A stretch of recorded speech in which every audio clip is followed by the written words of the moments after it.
Hey, what's going on, everyone? It's Kyle Henderson of Bama Football on YouTube. Hit the thumbs up, like, and subscribe. I appreciate you guys being here. Welcome to the show. Alabama now ranked number 10 or number 11, depending on which poll that you look at. Now, I posted it in the comment box that they are ranked number 10. Now, that is in the coaches poll, and in the AP poll, they are number 11. Doesn't matter. Maybe they're not even a top 10 team right now, and that's okay, because all that mattered last night was that Alabama defeated Mississippi State by a score of 40-17. I want to take your calls tonight. Call-in line is open. You can call in immediately and be the first one on. And actually, we already have a phone call. Get to that in just a second. 205-850-1994 is the call-in line number. We will leave it posted. And you can also see the call-in line inside the comment box. I appreciate you guys joining the channel, hitting the thumbs up, liking, and subscribing as we dive into Week 6 of the college football season. Alabama and Texas A&M will play this coming Saturday, October 7th. Kickoff is 2:30 p.m. Central Time. TV is CBS. Alabama favored by 7.5. And with that said, let's just open up the show and go right to the phone lines with the 251. Hey, you're on the line with Kyle Henderson. Who am I on the line with and where are you calling in from?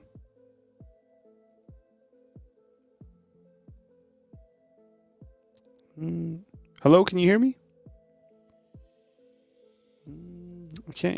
Hey man, this is Robert from Mobile. Hey, what's up, Robert? How you doing, man? I appreciate it, man. Welcome to the show. Take it away. Hey, so you say Alabama's favored by 7 points in College Stadium? Yeah, Station? Yep. Yeah, I was a little bit surprised by that as well. But the line is Alabama 7.5 going into this game. I think that people starting to believe into this Alabama team, if you can believe it or not.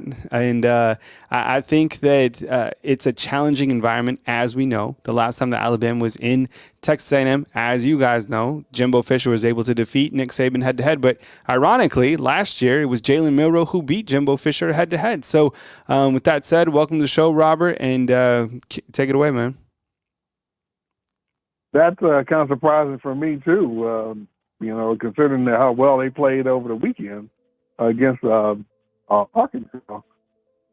Mac Johnson looks, he completes some really tough throws that I think we could probably complete on Alabama if we give him enough time. But okay, I guess we'll see come next weekend. I think if we can win that game, I think it might be, where we can start, seeing ahead of, okay, we can pull this out. Maybe meet Georgia in the SEC championship game, and who knows how that game can go. Georgia didn't look like world beaters against Auburn. Of course, the voodoo doll had a lot to do with that. That Auburn breaks out all the time. But it's next. I think this weekend is the biggest test. Nick Saban's already said it's the toughest test all season. And I think I can tend to agree with them. In that hostile environment, the cowbells are annoying, but at least you can hear a clap. Texas A&M, you probably wouldn't be able to hear a clap. Which kind of, Nick Saban said that was the reason why they weren't going under center on those third and shorts. But they did go under center one third and short and didn't have any problem at all. So I still can't figure out why on third and on 1 yard, we're not running the strongest quarterback in college football under center for a quarterback sneak. I just don't understand that. But, okay, whatever. It drives me crazy watching us in the shotgun. I think we did twice in the first half and didn't make it. But you had a penalty or whatever, snapping it out of the shotgun on 3rd and 1, third and 1 or less. But whatever. Milroe looked really good. He was, I know once they weren't passing at all, which is really surprising. We were like 2 possessions, didn't throw a single pass to it, maybe even 3. Mm-hmm. But once we finally passed, he, got into a bit of a rhythm. Still on pass, 12 times the entire game, 12 attempts? Yep. Okay, that's fine for Mississippi State. I guess you see the feel of the game, what the team, your competition you're playing against. But, next weekend, 12 passes isn't going to cut it. Sure. You're not what we did would be. I'd be shocked to the hilt that we beat Texas A&M in Kyle Field with just 12 passes being attempted. Sure. So we got to get those pass numbers up. But, you know, the running game was better. It started out a little shaky early, and I did like seeing Miro break that big one that we all knew he could do. It'd just be great if he does it more often to give the extra element for teams to have to deal with. He brings that into his game, and he could be, a quarterback that, hey, you can go the distance with him. The defense, once again, unfortunately for Will Rogers, goodness gracious. Yeah. Got this guy's number beyond belief. I mean, I've never seen Alabama dominate a single player like that. You figure out of 4 tries, he'd have at least one good game. He hasn't had one. It's just amazing. Yeah, it doesn't matter if he had home or on the road. It's like, really? And he's better than some of the quarterbacks that have had good games against us. It's weird. I guess when it's in your head, it's in your head. But it was Christmas with him yesterday. He was just giving our guys interceptions left and right there for a while. But okay, thank you. I'm pretty sure that's his last chance to get a win or at least make it a game against Alabama before he moves on. But sorry, guys, that's just how it goes, I guess. I think that with Jalen Milroe, the thing was last night, when you look at his statistics, look, he doesn't have to do a lot because of the defense. And that's not a knock on him or anything like that. It's just like, look, what he does is enough. And a big touchdown run by him last night buoys a lot of momentum for this team. And when you look to the statistics last night, I'll bring them up on the screen. Just like you said, he only had to throw it 12 times. The defense is that good that they can create turnovers. They can create good field position, 10 of 12. That's a good percentage on the season. He's 69% throwing the football. Last night he had 164 yards. And the thing that I like about him, we're on with Robert from Mobile. Call-in line is open. And I do have some callers in the call queue. I appreciate it. I'll get to you guys in just a second. But when we look through the stats, the thing that jumps out to me is he's not forcing the football. And when he doesn't force the football, he might take a couple sacks. Whatever. 2 of the sacks last night against Mississippi State were on him. But you would rather have a sack than throw an interception, 100%. You have James Burnap, who's been a dynamic weapon as a punter, and the defense has done a great job, specifically over the last 2 games. This is the defense that we knew that they were capable of being. Running the football, I was looking at the statistics, and it's kind of a 3-headed monster with Milroe, Jace, and Roydell Williams. I mean, last night they ran for a net total of 193 yards. Milroe has 69. Jace has 63. Roydell has 44. They ran for 3 touchdowns. So, and the receivers and the tight ends, there's a couple guys who have stood out. But look, it doesn't have to be an overwhelming amount of statistics. But Jalen Milroe certainly trending upward and doing a good job not forcing the football. What else you got, Robert? Yeah, the whole team is starting to trend upward, which again is a good thing. The way college football is structured right now, it's similar to the NFL, where you don't want to count a team out because of an early loss. Mm-hmm. That's why I like the expanded playoff. That gives teams like Alabama this season a chance to play themselves back in when they stumble early, because the teams are getting more even. And the division between the number 10 team and the number 1 team is really slim. Mm-hmm. The gap is really slim. Mm-hmm. Anybody can win this, so you shouldn't be knocked out because you stumble early. And that's why I'm always for the expanded playoffs, especially with the structure of it is now with NIL and the transfer portal. Mm-hmm. And you watch Alabama, the defense is definitely getting. This season I'm ready to put them in the elite category. Mm-hmm. When you saw what they did to Ole Miss, and then you saw what Ole Miss did to LSU and Texas, they had their successes with them. But I would love to play that game again, and we see what happens on the next go round.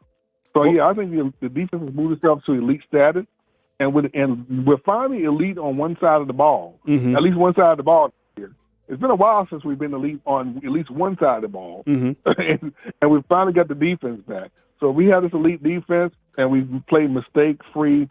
Hopefully we get those penalties down. But the penalties were pretty good yesterday. You keep the penalties low and the mistakes low, then, things open up. But Saturday in the Kyle Field, Once again, I think that's the big game that decides if we can do this. If we beat Texas A&M and maybe even convincingly, then our chance of doing this jumps dramatically. Robert, well, I appreciate you calling in. Thank you for batting leadoff for us tonight, and we'll talk to you next time. Hey, buddy. Catch you later. Robert with a great call from Mobile, Alabama. And I think Robert's right. I mean, you win a game like this in a tough environment, and we'll get to our next callers in just a second. We got a 470, a 334, a 601, and a surprise caller batting in the 4 spot right now. That should be fun. Texas A&M riding a 3-game winning streak. Their only loss on the season is to Miami.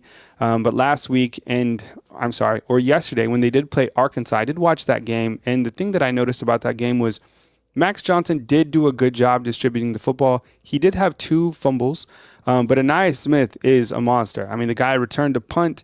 I think he had 72 yards receiving, so he's a very dynamic player. Everybody knows that they do have athletes, and in my opinion, and I want to hear about this inside the comment box, Jimbo Fisher, throughout his tenure at Texas A&M, and I'll jump to my calls in just a second. I just wanted to kind of throw this out there.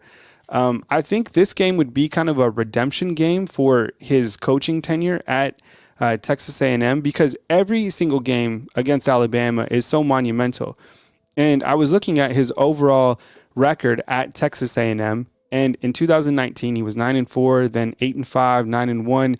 That 2020 team, maybe they could have made the playoffs. 2021 8-4, 2022 5-7, 2-6 in SEC play. So overall, for getting paid as much as he's being paid, he's only 25-18 in SEC play, and overall 43-22 with no playoff appearances. Now, a victory against Alabama, specific 2 in a row at home, I think keeps kind of the boosters at bay, so to speak. But if you're Texas A&M, you're like, hey, we want results. We're paying you this amount of money. You can do whatever you want in terms of NIL. Beat Alabama, and I think that's kind of his redemption game. I want to hear what you guys think inside the comment box. With that said, we go to our next caller with a 470, and let's start right now. Yeah, I appreciate you being patient. You're on the line with Kyle Henderson. Who am I on the line with, and where are you calling in from? Hey, Kyle, it's Andrew from Douglasville again. What's up, bro? What's up, man? I appreciate you calling in, man. Welcome to the show. Take it away. All right, man. Well, dang, I don't know where to begin, dude. We played a solid game yesterday, so I agree with what's it, Robert from Mobile? Yeah. Mobile. I agree with him. Our defense is definitely elite. And like I said, the 17 points, I want to shut out, but I mean, heck, it's Mississippi State, they're a big offensive team. So what do? You know, I mean, we had 3 picks, 2 of them essentially being pick sixes. You know, we had who was it? Was it Chris Braswell? They got the pick 6. And then who was it who got the second pick? So then you had that was Jahad Campbell, and then the third interception was by Caleb Downs. And the Caleb Downs, yeah. So that was 3 picks, man. That's really good. And I don't even know how many sacks we got. We got a few sacks. You had four sacks last night. Yeah, 4 sacks and several QB pressure. So that's a solid defensive game. So definitely elite defense. And I think our offense played really good. I mean, we had 220-something yards on rushing, and then we had 164 through the air. So that's pretty impressive. That's almost 400 yards of offense at a night game in an SEC stadium. So that's on the road at that. So that's pretty impressive. And then so I think next week, man, A&M's a good team. They always have a lot of talent, man. So I could see it either being a blowout or a street fight, depending on which Alabama shows up. So the Alabama that played last night shows up. I think it's going to be I think we're going to beat them pretty good. But if we struggle a little bit, since it's going to be a close one. But I think Alabama definitely pulls it out, depending on how good we play or not. And like I said last night, though, man. Roydell Williams and Jason McClellan, they can run the football. And then Jalen Milroe's 70-yard touchdown, that was wow. That was, man, that may be a Heisman moment, man. I'm telling you, that was something else. And then our O-line, they gave him some time to throw the football. And then I was very impressed with how Jalen Milroe played as far as reading the defense and not forcing stuff. When he didn't see nothing, he used his legs, or I think he threw it away once or twice. I think. So just really good QB play by Jalen Milroe. He is really doing good each time steps on the field, man. Just keeps on improving. And I didn't give the ball over, which is huge. So as long as he keeps on playing like that, not forcing stuff, and just protects the football, man, I think we'll be all right, But that was really impressive. And then Will Riker, dude, just money. Just he had 4 field goal attempts last night and nailed all 4 of them. You can't get any better than that. So we need to keep Will Riker, man. Just jeez, yeah, man. What a guy. Man, I'm trying to think what else I got, man. Just what a game, what a great game. And then looking next week to Texas A&M, I think we need to keep the run game going. I want to see us pass, but I really want to see us run the football, That's what's going to win SEC games, is running the football on the ground, because it keeps our defense physical. Because in practice, I don't think a lot of people understand this. In practice, when our defense is going against a run-heavy offense, it makes the defense really physical. And that's why the defense has been so good this season so far, is because they're really physical, because they're going against a run-heavy offense in practice. So that's really huge, having a run-heavy offense in practice. And then, the defense makes the defense really physical. And then it's easy, covering. We got Cole-A, McKenzie, and Caleb Downs, and Terrion Arnold. Man, they can make those plays, man, and then they cover up those wideouts, man. So it's just really elite defense. So I think that defense is going to do really good next week on the road. And then as long as the offense plays decent, to play like they did last night, man, we're gonna run through A&M hopefully. And then I think we got Arkansas after that, so that's a home game. So I think if we keep playing and improving each week, man, I think we're gonna run the gauntlet, and I think we're gonna be playing Georgia and Atlanta for the SEC championship. That's all I got for you tonight, Kyle. It's just roll tide, man, and what a game. So hopefully we keep on improving, man, and hopefully we'll be elite Alabama by the end of the season, man. I appreciate the calling, man. Thank you very much, Andrew. Always good to hear from you. That was Andrew from Douglasville. And right now I have, as Andrew was talking about, his excitement about Jalen Milroe. And I want to show you guys a couple statistics, and I'll get to my next callers in just a second. We got a 334 to 601 and another caller inside the call queue. This is Jalen Milroe's passing grades through the first 4 games of the season. So 92.3 against Middle, then a 58.2 against Texas, against Ole Miss, 88.3, and against Mississippi State, 89.7. He has the highest overall Pro Football Focus grade out of any player on the offense this season, and he is throwing 69%. He has 6 touchdowns, and he has 3 interceptions, and he has over 800 yards passing on the season. I was talking with Coach Sean today, and you can watch that video on our YouTube channel, and one of the things that really stood out to me is we were talking about Caden Proctor and kind of the game that he had last night, and kind of the, just the overall growth that he has had over the last, 2 weeks. And here are his Pro Football Focus grades, and he's at left tackle as just a true freshman. Against Middle, 67.3. Against Texas, 36.7. That's probably one of the lowest grades that we've had. 51.6 against South Florida, and then saw some improvement against Ole Miss, 62.5. And then last night against Mississippi State, he had a grade of 79.5. So those are some promising numbers from left tackle Caden Proctor. Just wanted to kind of throw him a bone there, because I think when you look to the progress of some of these players and their trajectory, they're starting to go up. And I know Elijah Pritchett played last night as well. And, it'll be a little bit of time until we get an update on Terrence Ferguson. Coach Saban usually provides those type of updates on Monday. But regarding Caden, those are his grades on the screen. We go to our next caller, and it is a 334. Hey, good evening. You're on the line with Kyle Henderson. Who I'm on the line with, and where are you calling in from? Man, this is Daniel again, Coach Flowers from Calera. I talked to you about a couple weeks ago. I appreciate you calling in. You said Daniel, right? Yeah, Daniel, yeah. All right, man. Take it away, man. Welcome to the show. My thing, like I said, I'm a coach too, man. I was on the Alabama group. We were talking about the improvement of the team. But, the coach We have meetings on Sunday, and you kind of analyze the game. And I feel like for the defense to be called themselves an elite defense, you can't fall asleep during the game. You have to have consistency, fire, is what I call it. It's times, a few drives in that game, the defense fell asleep. I mean, I saw the Mississippi State run up down the field on them. Yeah, a lot of folks get caught up, they call it interception for a touchdown, or they call it interception with downs. I look at the line of scrimmage. Was we consistent in the front seven? And at times, Mississippi State ran that football all over Alabama. They allowed to rid us dead in our mouth because they fell asleep. I know it's the SEC, people going to score points sometimes and stuff, but to be an elite defense, you got to have consistent fire. And I feel like in that game against Mississippi State, it took them a while to get that.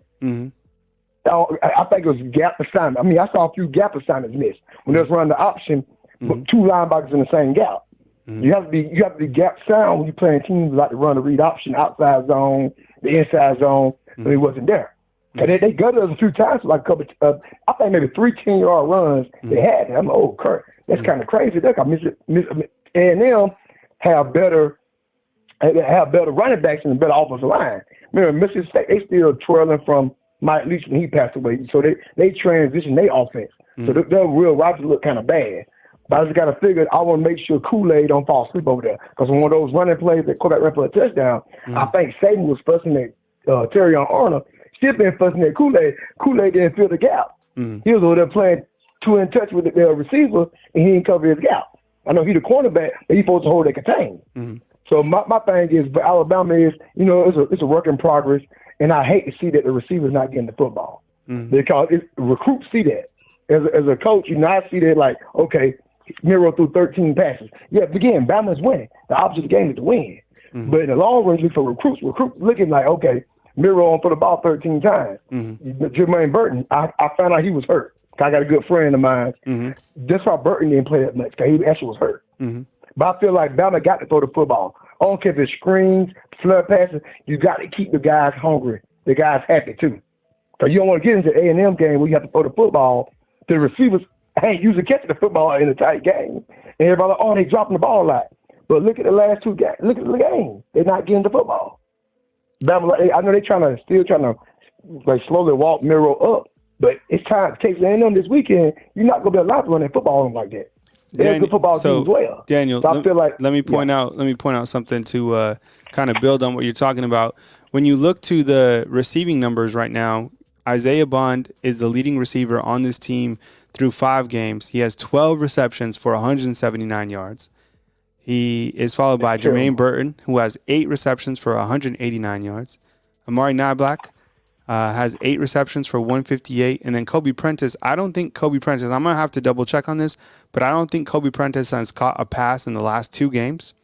And then followed by that, it's Jace and Roydell, who each have 6 receptions.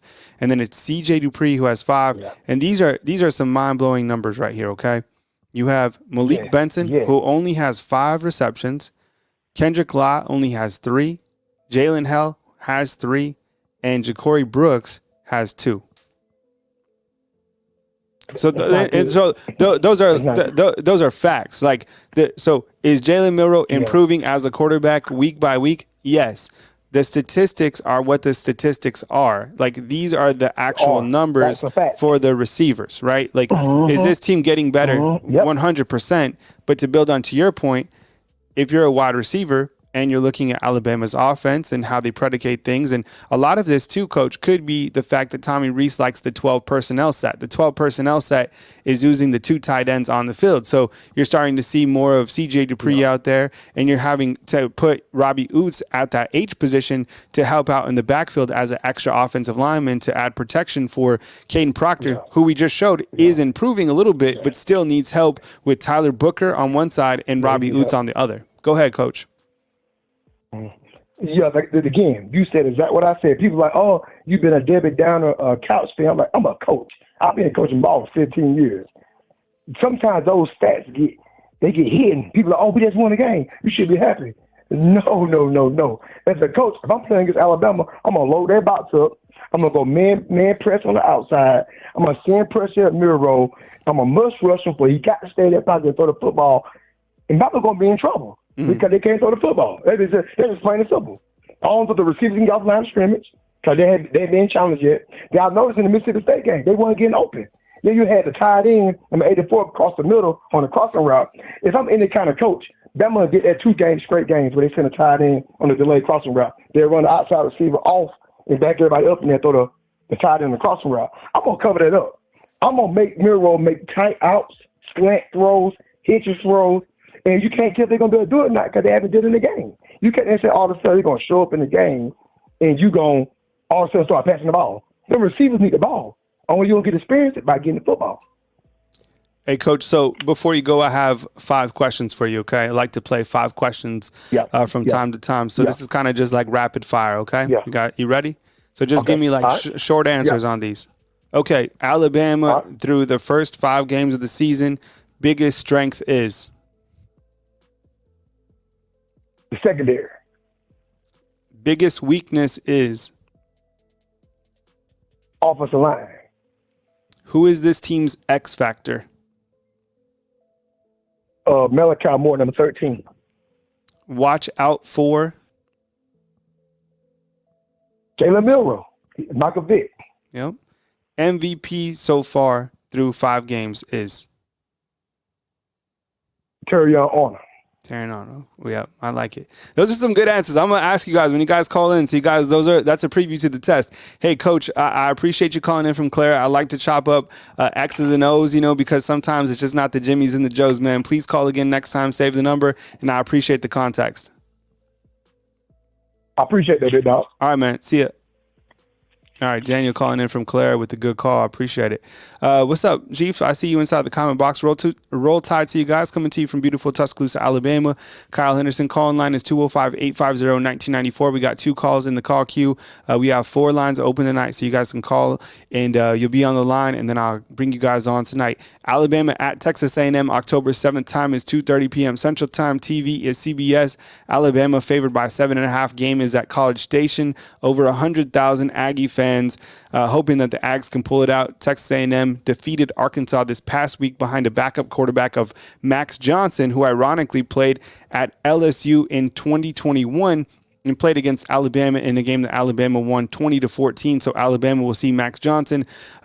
It's a very good team. There's a lot of athletes on that team. It's going to be Alabama's most challenging game thus far since that Texas game. So you had Texas come here. Now you got to go to Texas A&M. It's going to be a very challenging environment against Jimbo Fisher, who's looking for kind of that quality win. And the SEC West is wide open. This is a marquee game. You got to go in just like you did this Mississippi State game, focusing on just this game, because as we've talked about, we're getting ready to go on a gauntlet of a schedule for Alabama. Behind Texas A&M, you have Arkansas, Tennessee, and then an open week, and then you take on LSU. With that said, we go right back to the phone lines with the 601.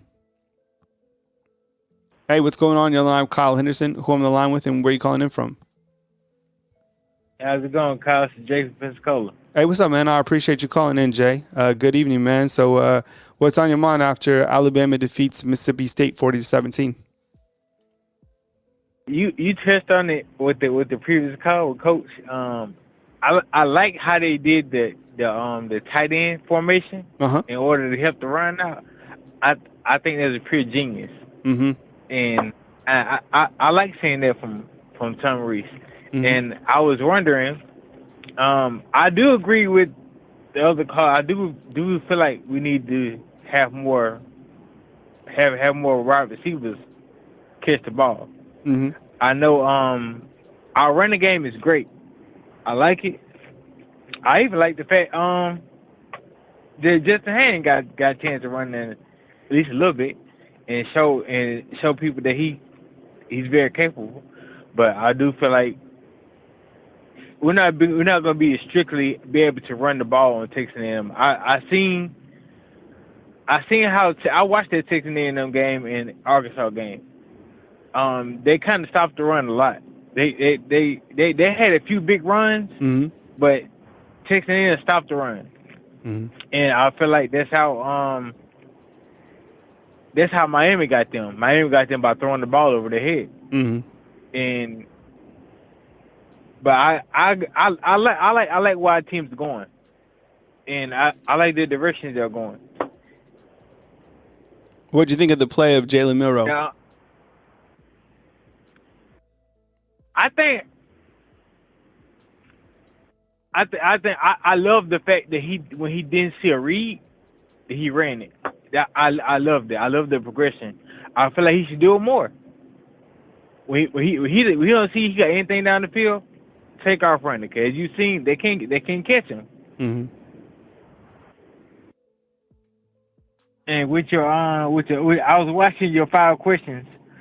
Well, let me just pull them up, and let me just pull them up, and I'll ask you. How about we do it that way? Okay. Let's do it proper. Okay, so people are freaking out about this inside the comment box. Okay, so Alabama is number 10 in the coaches poll. That's what I put in the headline, and they are number 11 in the AP. So does it matter? No. None of the rankings matter because none of it, matters to the playoffs or whatever. So I could change the headline and put them at number 11, but it's like number 11, number 10, doesn't matter.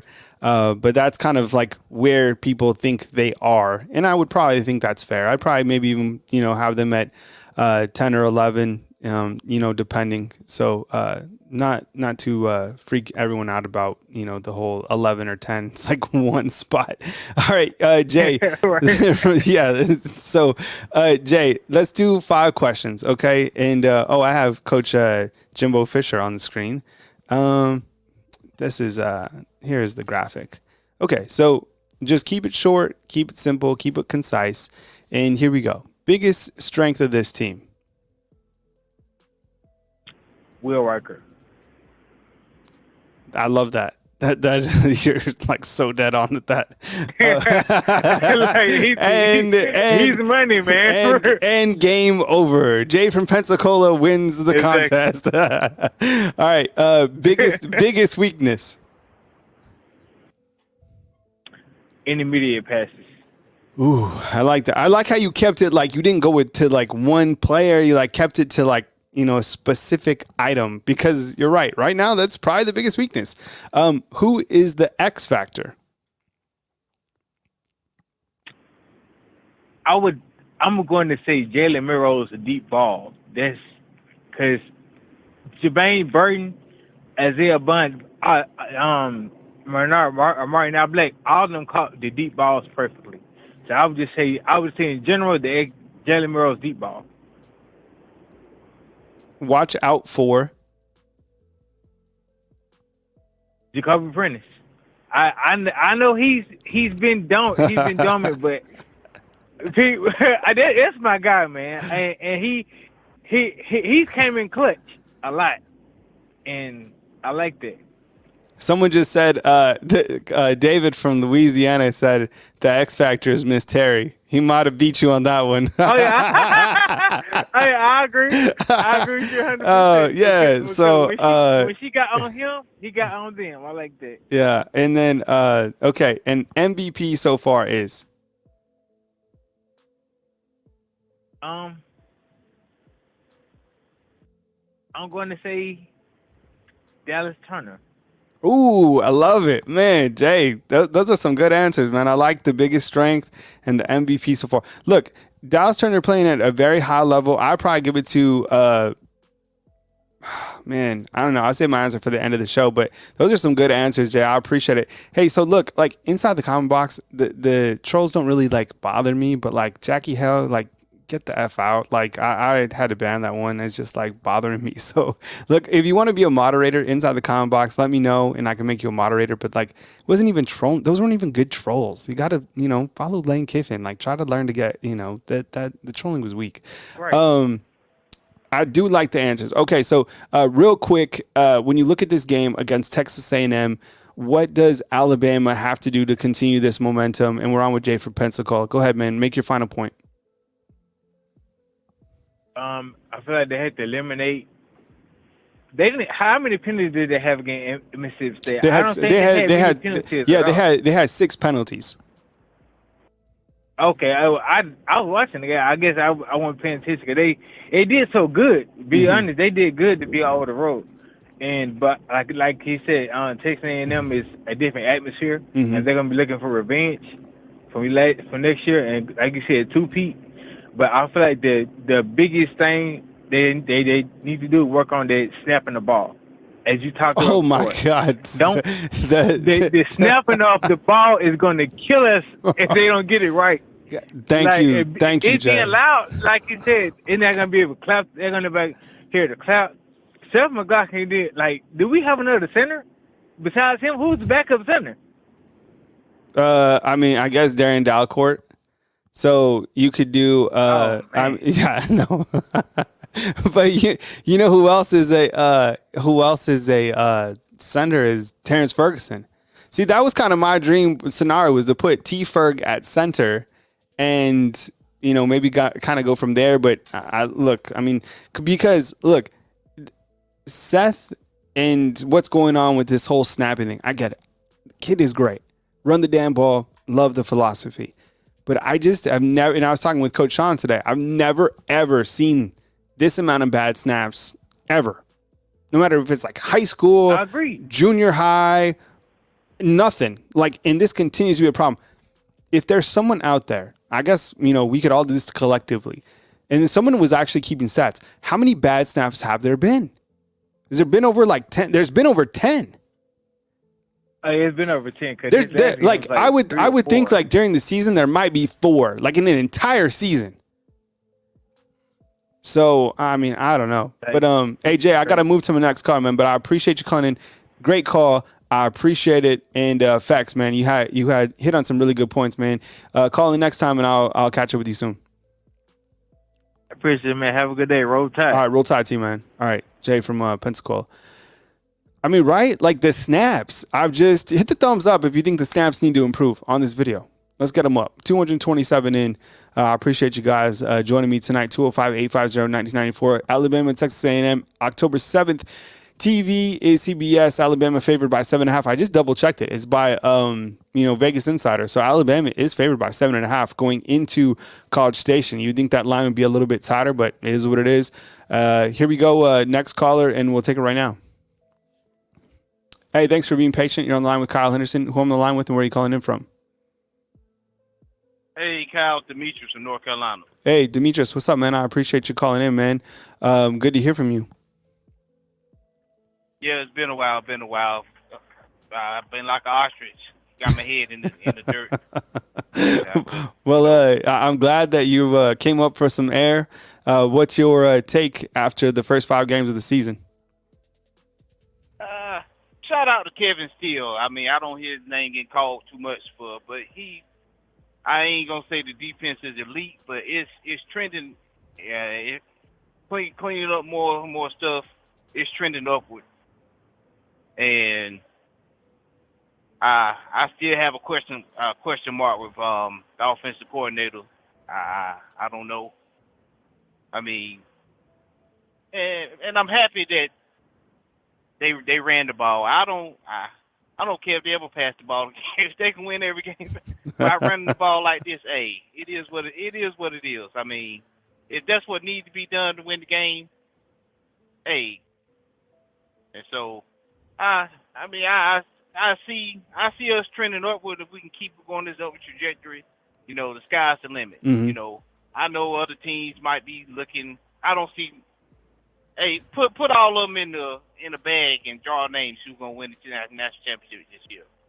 I mean, if a couple things would have fell our way against Texas, would have won the game. But hey, I still trust Nick Saban in the process. A lot of people, I travel all over the country. I keep explaining to people, you wait till your school start winning, they start posting your coaches and start messing your program. See how far y'all get along. Mm-hmm. See how far y'all get. I mean, it's just inevitable.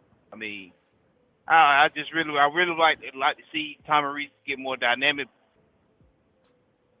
But if he can't, and the run game is sufficient for us, hey. And as far as the receivers, I understand the receiver, but hey, they got to get open. I mean, you can't. You got to get open. But if you get open, hey, maybe the ball will come to you. But you ain't trying to get open because the same tendency for the last couple of years. What about ball ain't coming my way, so I really ain't gonna put no effort in. You might be the third read before Jalen Miro decided to take off. It might be wise for you to try to get open to help us out.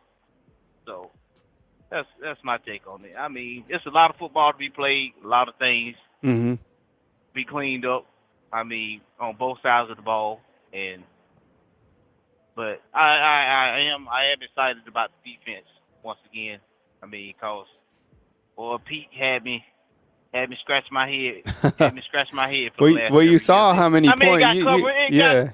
You saw how many points that he had against LSU, right? And then, I mean, so look, I think that you hit on your best point, and we're on with Demetrius from North Carolina, is Kevin Steele or whoever's calling the defense, and the defense is playing inspired football. And I think, like Daniel from Calera, who's a coach, he called and he brought up some good points. And Coach Sean and I talked about this earlier today. Mississippi State found a way to run the football a little bit because they were gashing Alabama at times. And sometimes when your safety has the most tackles, it's not always the best thing. With that said, Jahad Campbell also had 12 tackles last night. Overall, the defense is playing really good football, specifically in the secondary. Demetrius, let me ask you these 5 questions before I move to my next caller. You ready? Just a rapid fire. Just give me a short, concise answer. You ready to go? Okay. Through the first 5 games of the season, what is the biggest strength of this team?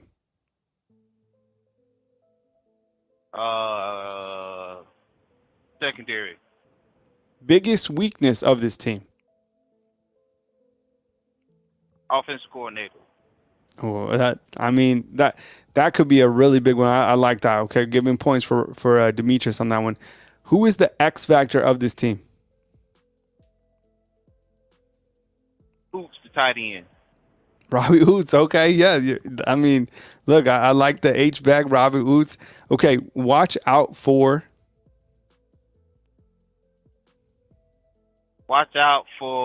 Caleb Downs to keep improving game by game. Man, you know what? Caleb Downs was the highest ranked player on the defense for Alabama in this last game with a grade of 90.0, is the highest grade of any defensive player thus far, even surpassing Dallas Turner last week, who had a grade of 88. So a nice one on that. Okay, number 5, MVP so far is Jalen Miro. Jalen Miro. Yep. Pretty much self-explanatory. Right, yeah. I mean, I think at this point you got to go with either Milroe or Dallas Turner. Demetrius, I appreciate the call, man. It's good to hear from you again. We'll catch up with you next time. All right, roll tide. Roll tide to you, man. This is Demetrius out in North Carolina. We got a 706, a 615, and a 470 inside the call queue. My name is Kyle Henderson of Bama Football on YouTube. What do you think? Biggest strength of this team? Go ahead and post it in the comment box. Biggest weakness? Who is your X factor? Watch out for and the MVP so far. I think we can create a poll inside the comment box. Biggest MVP. Let's just put 2 options. Let's put Jalen Milroe or Dallas Turner, and you know who else I want to slide in there. I want to slide in there Will Riker. All right, Toby just texted me, and Toby says this. This is going to be a new segment on our shows. We're gonna post up something that Toby has texted in. If you don't know me, if you don't know Toby, he's one of the biggest Alabama football fans in this entire planet. He lives in Leeds, Alabama, and I see Toby every single time before the home football games, and it's kind of become a tradition. Toby and I became really good friends, and Toby says this: all we need to do is roll out Jalen and send Dallas Turner up the middle at the defensive end. So, look, just as I was saying, the MVPs of this team so far are Jalen Milroe and Dallas Turner. Toby, good point. I think that when you get creative with Jalen Milroe and you don't necessarily try to control him, you rather unleash him. You let Jalen Milroe do his thing. And like I've been saying with the other callers, I feel that he's done a great job not forcing the football. And I think the last interception that he threw against Ole Miss, that was a forced ball. And there's been a couple times where it caused frustration where you're like, get rid of the ball. But sometimes just eating up the sack is totally okay. And as I said earlier, special teams play has been phenomenal. James Burnham, that punt, they almost had 2 punts down within the 5, right? I thought Terry Arnold might have got that second punt, but they said he went into bounds for a touchback. Anyways, we go back to the phone lines with the 706, and we start right now. Hey, thanks for calling in. You're on the line with Kyle Henderson. Who am I on the line with and where are you calling in from? Hey, Kyle, this is Ray from Metro Atlanta. It's been a while since I spoke with you. I appreciate you calling in. Thank you very much, Ray. Welcome to the show. Happy October 1st. We are officially 30 days away from Nick Saban's 72nd birthday. Yeah, that's true. Yeah, and you know what? And that's a perfect segue for what I wanted to talk about. Because it just seems like once he gets back into his old ways of, chewing players out, that's when the players perform at their best. And then I've been waiting for him to do that, and it couldn't have came at a perfect time, because if you saw the first two drives, they struggled, and we saw the box snap, and we saw him taking sacks. That's the one thing that I wish that Jalen could work on a little bit better. When he knows that he's on the outside and he has the ability to get away from the pass rushers, and when they're bearing down on him, just throw the ball away. Just throw it away. There's no need to hold on to it. Throw it into the stands, but you're outside the tackle box. I think once he learns how to master that, then I think he'll be fine. I was pleasantly pleased with the performance of the team after those first two drives. They were very proficient, and it just proves that we do not have to throw the ball 30 or 40 times in order to be able to be an effective offense.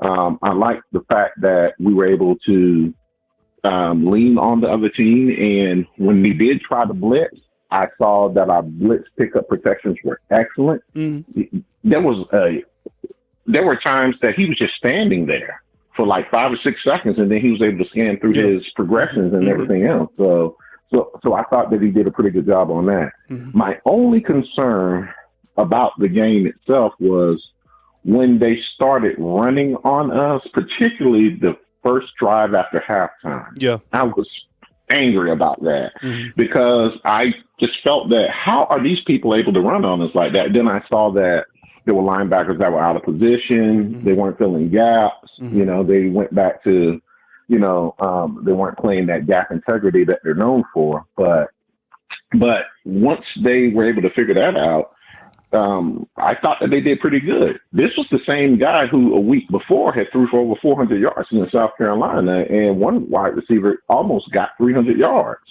receiving. So they shut that down for the most part. So the one thing that I would like to say is that the SEC is wide open. Georgia's not impressive.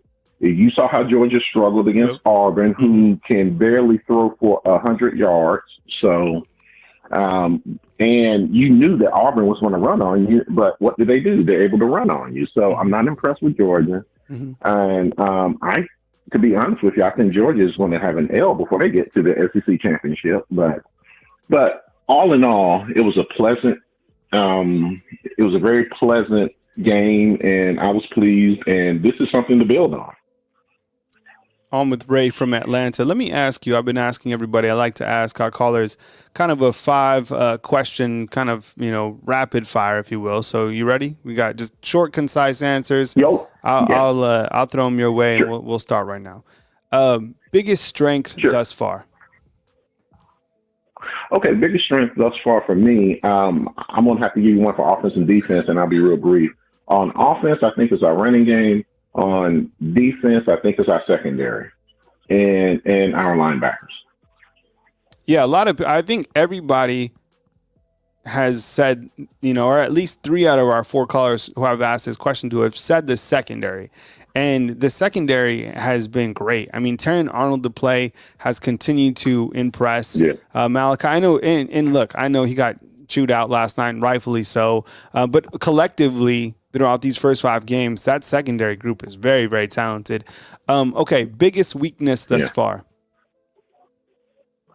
Okay, I would say biggest weakness is the offensive line. And defense, not too many weaknesses on defense, but if there was one, I would say our ability sometimes to our run defense when we get confused with eye candy. So I don't know what category that will fall under, but I would say that. So, really that would fall with the defensive line, though. But the defensive line is not bad. I'm just saying, just a nitpick. But yeah. Would you say that the offensive line is trending upwards? Yes. Right? So, yeah, most definitely, especially after these last two games. I noticed that once we stopped trying to throw the ball 30 times, you really start to, and when they started utilizing Milroe's skill set a little better, and that was something that that I felt that Tommy Rees wasn't doing a very good job at doing, but I think Saban was probably chewing him out too up in the booth. But I think all of that was just predicated on the fact that you got to utilize this guy's skill set. You see what he's capable of. Do some things very similar to how Lamar Jackson was used at Louisville and how Tim Tebow was used at Florida. Utilize his skill set. That's not to say he can't read defenses. He can obviously read defenses. He wouldn't be a quarterback, I don't think, right? So utilize his skill set to best complement him, and to let's find out what he likes to do best instead of trying to make him into something that he's not. Because we wouldn't ask Tom Brady to be a RPO style quarterback, right? You know why? That's not what he's good at. You know, not to say he wouldn't try it though, but you know, yeah. So, but yes, they have progressed. The offensive line has definitely progressed, especially in the second half of this game. They did such a good job in picking up the blitz. I only think one guy really got through in the second half, and then that was the play that Jalen missed with Jalen Hale. When, I mean, that guy had to leap, and then had he not have affected Jalen's throw like that, that would have been a touchdown all the way. So, yeah. So I thought that they did pretty good. Yeah. So, who is that is a weakness, but they are training. Moving forward, who is this team's X factor so far? I would say the X factor is one of the guys that has not played yet, but I think that he's going to be a big factor later on, and that is Justice Haynes. By seeing what he did last night in the limited action, did you see the one spin move where he kept his balance and then he kept charging? That guy is strong. He's big, strong. Kind of reminds me of Mark Ingram and Josh Jacobs. He is definitely a guy that they need to get on the field more, and I think you're going to start seeing him. I think he's going to be an X factor. On defense, an X factor, I would say, Blackshire. I think Blackshire is a guy that's proven time and time again that when called upon, that he can make the play at any given time, and he's always around the ball. That's what I like about this linebacker core. They're always around the ball. Even if they're out of position, they find a way to get to the ball. So, yes.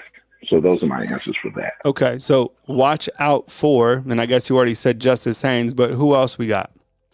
I would say watch out for Bond. Bond is like a ticking time bomb, I believe, because he is a guy. You saw what he did with the one opportunity that he got, and he almost took it to the house.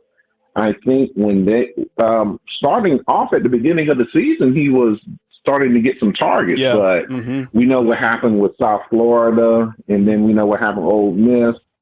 So I think now Jalen's going to get the confidence he needs to move forward, and I think they're going to start letting Jalen get loose, and maybe he might throw a few more passes. And when that happens, just get ready for Bond. Bond's going to take the top off of anybody's defense. He is just ultra fast. And then just let me tell you this quick little story about Bond.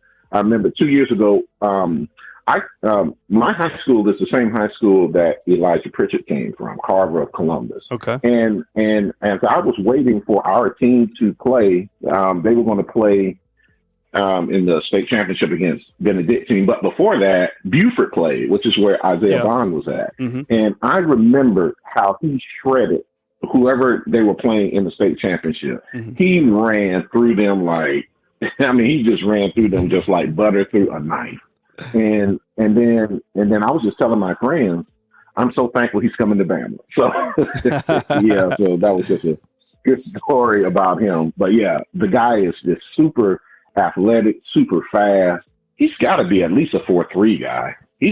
I wonder who would win a track meet between him and Milroe. So I'm just anxious to know. All right. So last question, then we got to move to my next caller. Make this one short and sweet. MVP so far is? Yep. Oh, right now MVP so far is Milroe. Yeah. I think Milroe's the guy, and we're just going to build through him. Hey, Ray, well, I appreciate you calling in, man. Please call in again, and we'll catch up with you next time. All right, boss. Take care. All right, we got a 615, a 470, and a 708 inside the call queue. Get to you guys in just a second. Kyle Henderson at Alabama Football on YouTube. Hit the thumbs up, like, and subscribe. These are our Week 6 questions. Biggest strength of this team. Biggest weakness. Who is the X factor on this team? Watch out for MVP so far is. You hit the thumbs up, like, subscribe. Thank you very much for joining me on this beautiful Sunday night. Tomorrow or on Monday, we have Coach Saban as well as Jalen Milroe and Dallas Turner at the podium. And we'll also have Jimbo Fisher. So it will be an action-packed day right here on Bama Football on YouTube. Alabama at Texas A&M on Saturday. TV is 2:30 p.m. TV is CBS. Alabama favored by 7.5. What'd you think about that 8 p.m. kickoff? I was getting a little bit sleepy there at the end of the game, right? I mean, it's just like, okay, because we hadn't had an 8 p.m. kick just yet. So I'm happy to see that this one's at 2:30 and that Arkansas one, I'm hoping that game the following week will be at 6 p.m. So glad that you guys made it back from Starkville if you went Stark Vegas. Been there a couple times, and it's not a difficult drive, but at that hour coming back, whatever. But Miss Terry, certainly the MVP, got things going for Alabama clearly, and I love how Coach Saban's so matter of fact. He was like, "I did what I was supposed to do." So Miss Terry pulled him aside, said, "Look, guys aren't playing well. Get after them," and that's what he did. I love the soundbite. It's so great. We go back to the phone lines with this 615. Hey, welcome to the show. You're on the line with Kyle Henderson of Bama Football. Welcome to the show. Take it away. Who am I on the line with, and where are you calling from? Kyle, hey, what's going on, man? This is David from Nashville. Yeah, I appreciate it, David. Good to hear from you again, man. Welcome to the show, and hope you're having a good evening. Thanks for joining us.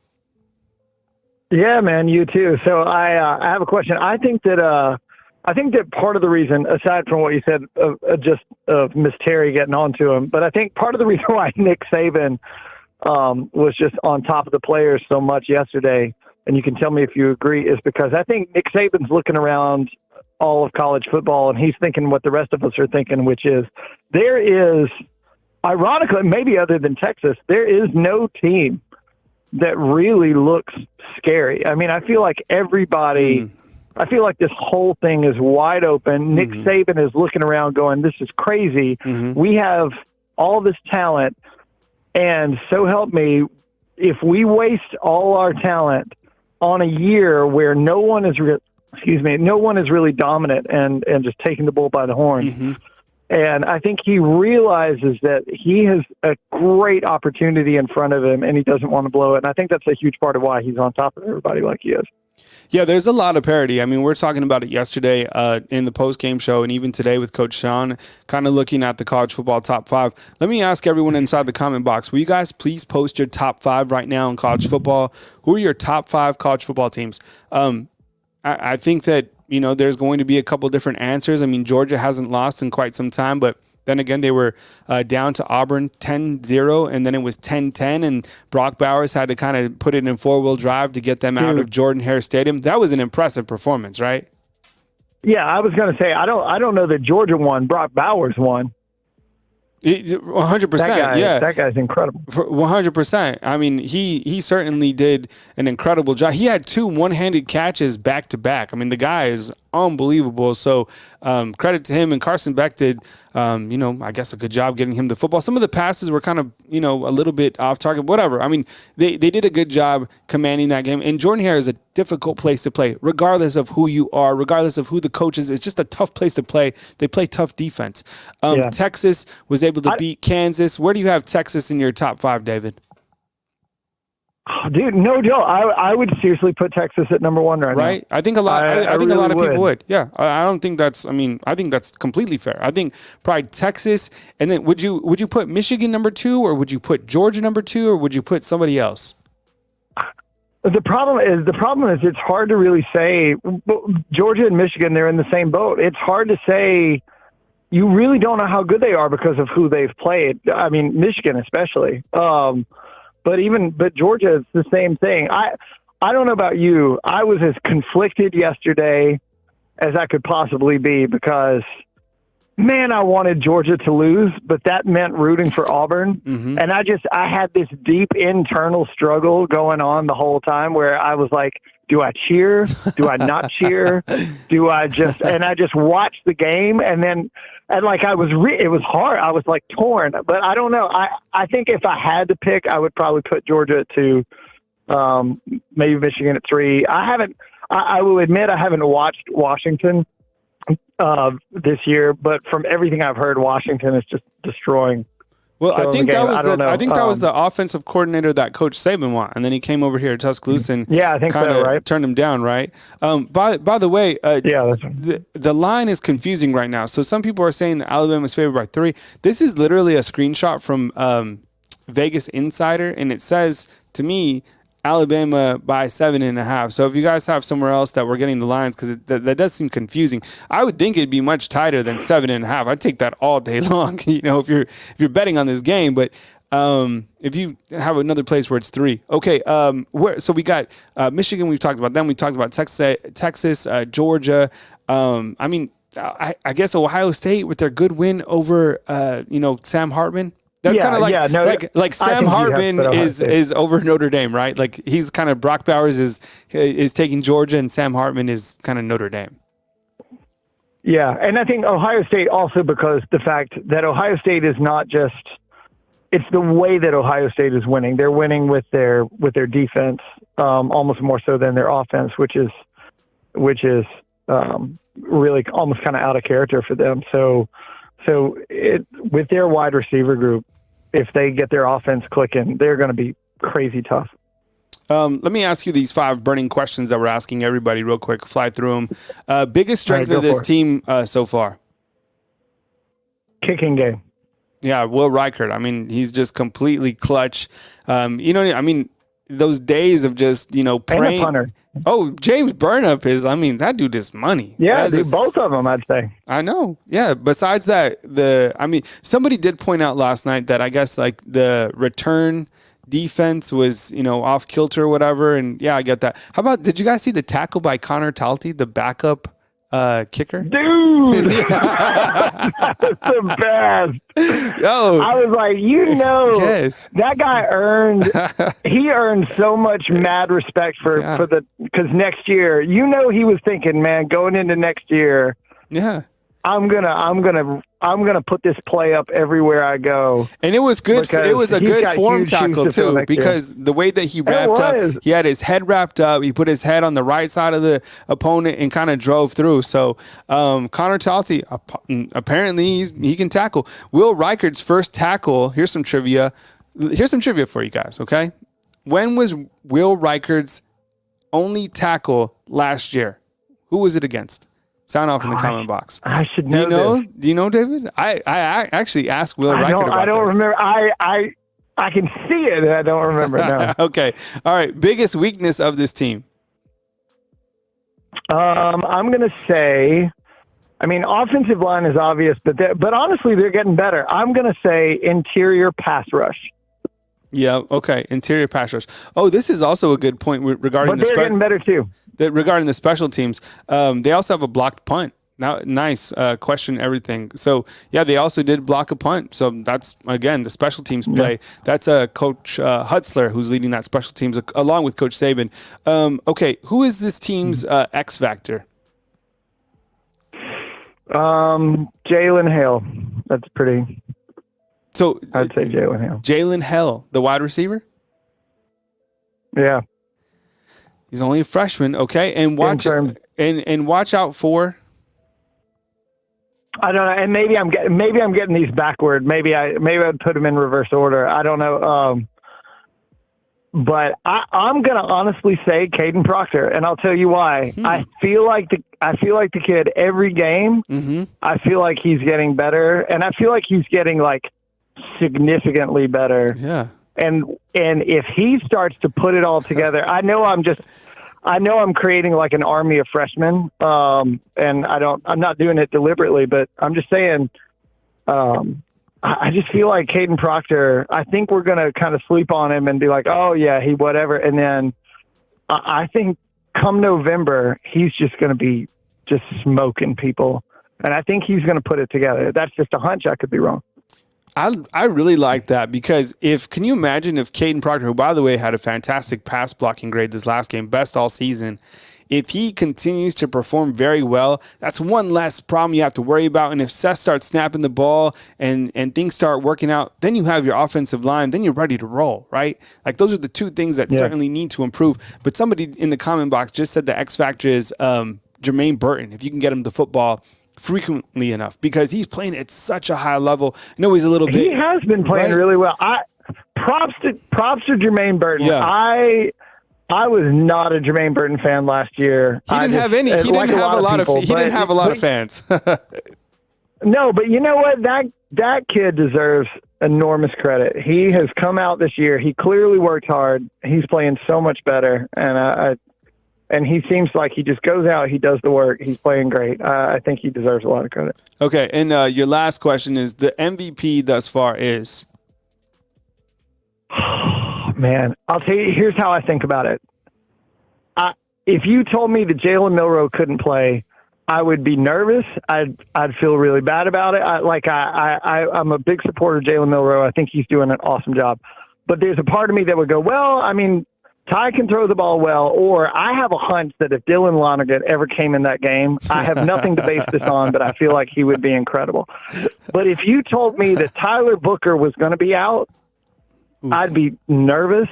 Mm-hmm. If you told me that Terry and Arnold couldn't play, I would be really nervous. Mm-hmm. So I don't know. I kind of look at it in reverse. I go, if you told me this person couldn't play, who would make me the most nervous? And maybe I should say Jalen Milroe. Maybe I'm just trying to be different.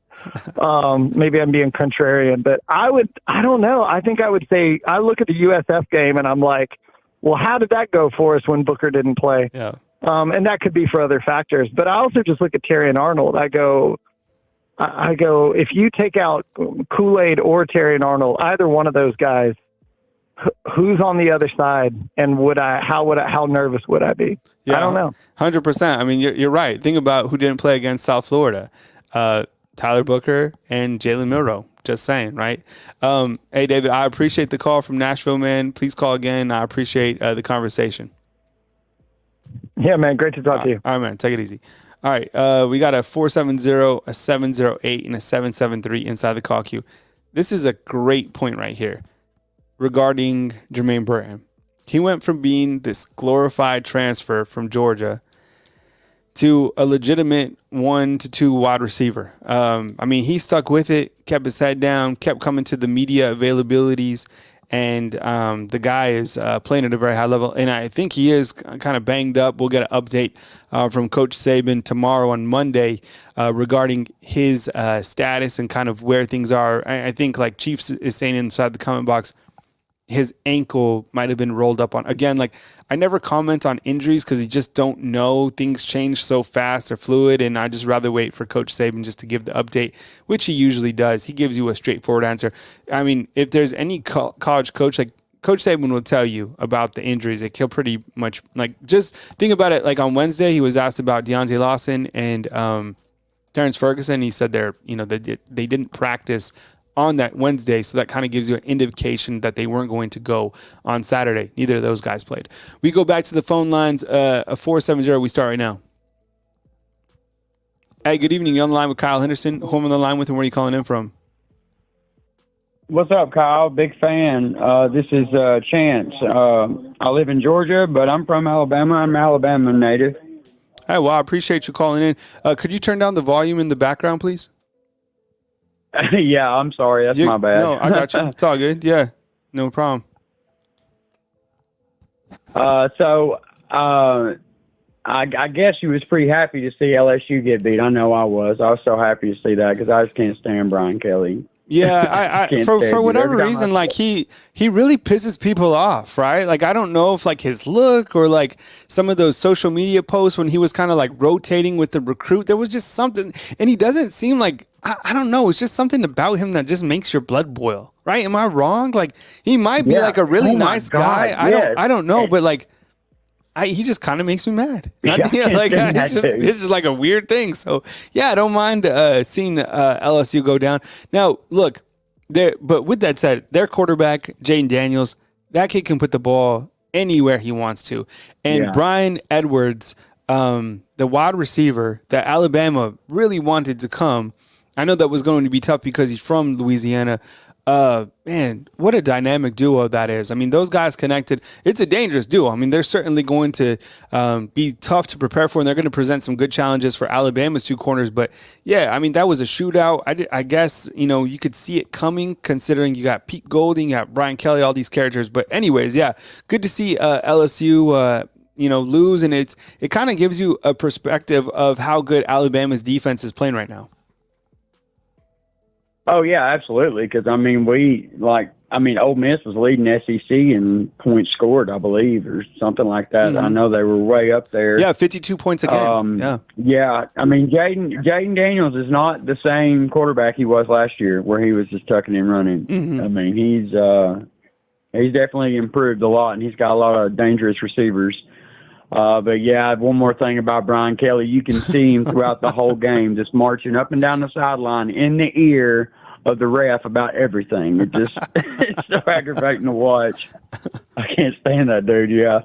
But, I was a little disappointed about the game with Mississippi State. I mean, we walked away with a W, so you can't be too bummed out. I guess that it's just something this is going to come with time. But imagine if Bryce had stayed around for one more season and how these receivers have developed the way they have. Because they were so young last season. Mm-hmm. I mean, Isaiah Bond was a freshman. Kobe Prince was a freshman. We didn't have Malik Benson. Mm-hmm. Burton was trying to work out what he could work out. I mean, we were young, but everybody was building us up like we were just going to take the title from Georgia. But we were in a rebuilding year in my mind. Mm-hmm.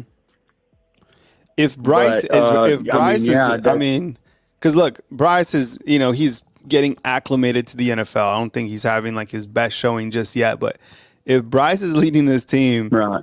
I mean, if the offensive line, that's the thing. Like, I guess he had a better offensive line at this point. Whatever. I mean, he made things look so much better than what they were. I mean, but his downfield passing ability just improved year over year, right? Like last season, what Bryce was able to do from a deep ball perspective. Plus, he's just made plays. I mean, the guy was so confident. Cool. I mean, Bryce had it all, and if he was able to connect with some of these wide receivers, my favorite one was when he scrambled away at that LSU game, and he just looked to the sideline with a big old grin because it was like he was totally smothered. And he just looked at him like, that's what I do. It was funny. But and think about this, and I know that I know you're not a Dallencourt fan, and neither am I. But when he was center, and whenever he did play center, was there ever a bad snap from him?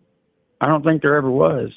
I mean, that is killing us, and that is killing me because, I mean, I love Seth. I love the whole, I got on the train with the whole run the damn ball, but, I mean, it's just like bad snaps plague that guy. It's just, we're in week 5. We're in October, and already he's still having bad snaps. You're right, though. I don't think thinking about Darian Dalcourt, I don't think we did see a bad snap with him. Maybe one. I don't know. It seems we're getting to the point where, and someone said in the comment box that it improved as the game went forward. All I can see is like the first half is just like even when Jalen Milroe kind of looks to the side and he just snapped the ball. So there must be some sort of miscommunication. It's got to be a question for Coach Saban on Monday because it's something that is clearly evident. It's a weakness of this team. Honestly, it's like snapping the ball is the most critical thing to any offense, right? It's like the keys to the ignition. Right. And them cowbells ain't nothing to what the 12th man is going to be like. Like, it is insane there. Like, that place is rocking. So if he gets, maybe that's what they should do. Maybe they should just put Dallencourt in there for a drive or two and just see, maybe that will wake him up. I don't know. I mean, if I was Saban, I would put him just at practice. That's all he would do all week is snap balls, just constantly snapping balls. Yeah, it'd be like him, but Will Reichard would over there be like kicking, and then you see Seth just snapping. Be like, these are our two individual workers. Because like if you played football, you always look at the so when everyone who's played football, you know how it is. You always see the kicker over there, and you're just like, that bastard, he is not doing anything. He's just kicking. He has one job. That dude's got it so good. All he's got to do is run laps and kick the ball. Exactly. Yeah. His jersey's perfectly clean. You're just like, come on, man. So now you have your center over there. Rocker's a different breed, man. Like, his first tackle was against Auburn, wasn't it? At home last season. Thank you. Yes, you answered the trivia question. Yes, 100%. Yep. Good deal. Good deal. Yeah, that's my guy, man. He's going to be missed, but Burnup's going to step right in and just, which I haven't seen him kick a field goal yet. So I don't know. I don't know if Burnup has he? Has Burnup ever kicked a field goal? No, I mean, I think Talty will be the kicker. So you have, Burnup. Oh yeah. Okay. He's the punter. And then Talty is the kicker, and he'll do field goals. So, yeah, you see how dependable Rocker is. You never even see that other guy. I never even know he existed. Right? I mean, yeah, that's how he kind of had to set his like kicker name is make a tackle. All right, so you got Texas A&M riding a 3-game win streak. Their only loss to Miami. They're 4-1 on the season. Max Johnson is the quarterback. He is the backup. Faced Alabama back in 2021 when he was back at LSU. Their X factor clearly is Anais Smith. The guy is an absolute monster. With that said, Alabama was able to shut down Mississippi State's talented wide receiver this past weekend. It's a tough road game, as you said, playing in College Station in front of 105,000 or whatever it is. Last time Alabama was there, they were able to beat Alabama. In my opinion, this is Jimbo Fisher's kind of redemption opportunity. If he can beat Alabama, then he can tell the boosters, hey, look, I've beaten Nick Saban twice. Let me do my thing. If he loses this game, I think because somebody asked him during SEC media days, they were like, do you feel that you're on the hot seat? Seriously, somebody asked him that. And he was like, well, he answered so fast. He speaks so fast. I feel terrible for people who have to transcribe that because he's just like a auctioneer. With that said, I mean, he has to win. Because he wants to get out in front of the camera. He wants to get away from any questions because he knows he's in a sinking ship. And you're right. And I think like a lot of people have been talking about, Coach Prime and doing things, where he would potentially go if he was to ever lose Colorado. How about Texas A&M? Could you imagine if Coach Prime was able to go to Texas A&M, back to Texas, recruit all that talent with kind of all the nuances that come with Coach Prime? I mean, they could, and the thing is, with NIL and the amount of money that Texas A&M, they could give him like $1 billion, whatever, So he's got to win this game. Anyways, your biggest questions or concerns going into this game against College Station. We're on with Chance from Georgia. Get that snapping, taken care of. That's just, I mean, that's got to be at the top of my list. Because that was embarrassing when Milroe was looking to the sideline and got smacked in the chest with the football. Yeah. That was just fix the snaps. And I think our receivers are doing great. They're getting separation. Mm-hmm. The offensive line has got to do their job. I mean, the running backs are doing great. I mean, before last, Roydale and Jace both had 100 yards rushing in 2 games, back to back. So I like that. Our tight ends more play. And I think Milroe just needs to get out of his head a little bit. I think he's standing there and he's trying to be that pocket passer that they want him to be. And that in some way you have to be. But it just seemed like when he got that one touchdown, the very first one, you just see it. He just looked over his head and he was like, "To hell with it, I'm going." I think that's what they need to put in his head. Like, dude, just go. Yeah. Don't second guess it. Don't question it. Just go. Forget it. Don't worry about it. I'd rather you, because all them sacks he's got, especially because Texas, Mississippi State ain't got no front, not really, and they were getting to him because he was just back there eating up clock, eating up time. Mm-hmm. So, yeah, offensive line. And running game stay strong. And Mill Road, get out of your head. Hey, Chance, I appreciate it. This is your first time calling, right? Yeah, man. Like I said, a huge fan. I watch you. I watch Stephen Smith at Touchdown Alabama. Yeah. He always calls me Lance, even though I told him I'm Chance 100 times. No, there's a lot of people in this space that are doing a great job. Everyone's like, don't you don't like the competition? Or no. I respect the grind, because I see it. There's a lot of people who are working. They're consistent. They're doing a really good job. They're good at their crafts. Right. They all have different strengths. I think they're doing a great job. And whatever. So I'm glad you called in. Save the number. Please subscribe. Absolutely. And we'll catch up with you next time. I will. All right. Hey, one more thing, though, before I go, though. You mentioned Deion Sanders, and I'm a huge fan, have been all my life. But with him, I don't think he's going to be able to stay healthy, because he's got a lot of problems. He's lost 2 or 3 toes, and he just had to he was in the hospital back right there at fall camp. I mean, I hate that for him, but I'm just saying, if he can stay healthy, but I just don't know if he's going to be able to. Anyway, he has troubles with that stuff. But like I said, huge fan. I'm so glad I got to talk to you, man. I'll call you again. Roll Tide. Okay. All right. Take it easy, buddy. All right. That was Chance calling in from Georgia. Okay. Hey, fam, this is a subscribe live count right here. So we're at 92,000. If we can get to 100,000, that would be amazing. So just hit the subscribe button. You can. I think that I have it programmed to where you can see the subscriber count actually change. If you're not a subscriber, will someone please subscribe just so we can see if that goes from 92,947 to 92,948. Maybe we can see it live on screen. Okay, we go back to the phone lines, and it's a 708, and we start right now.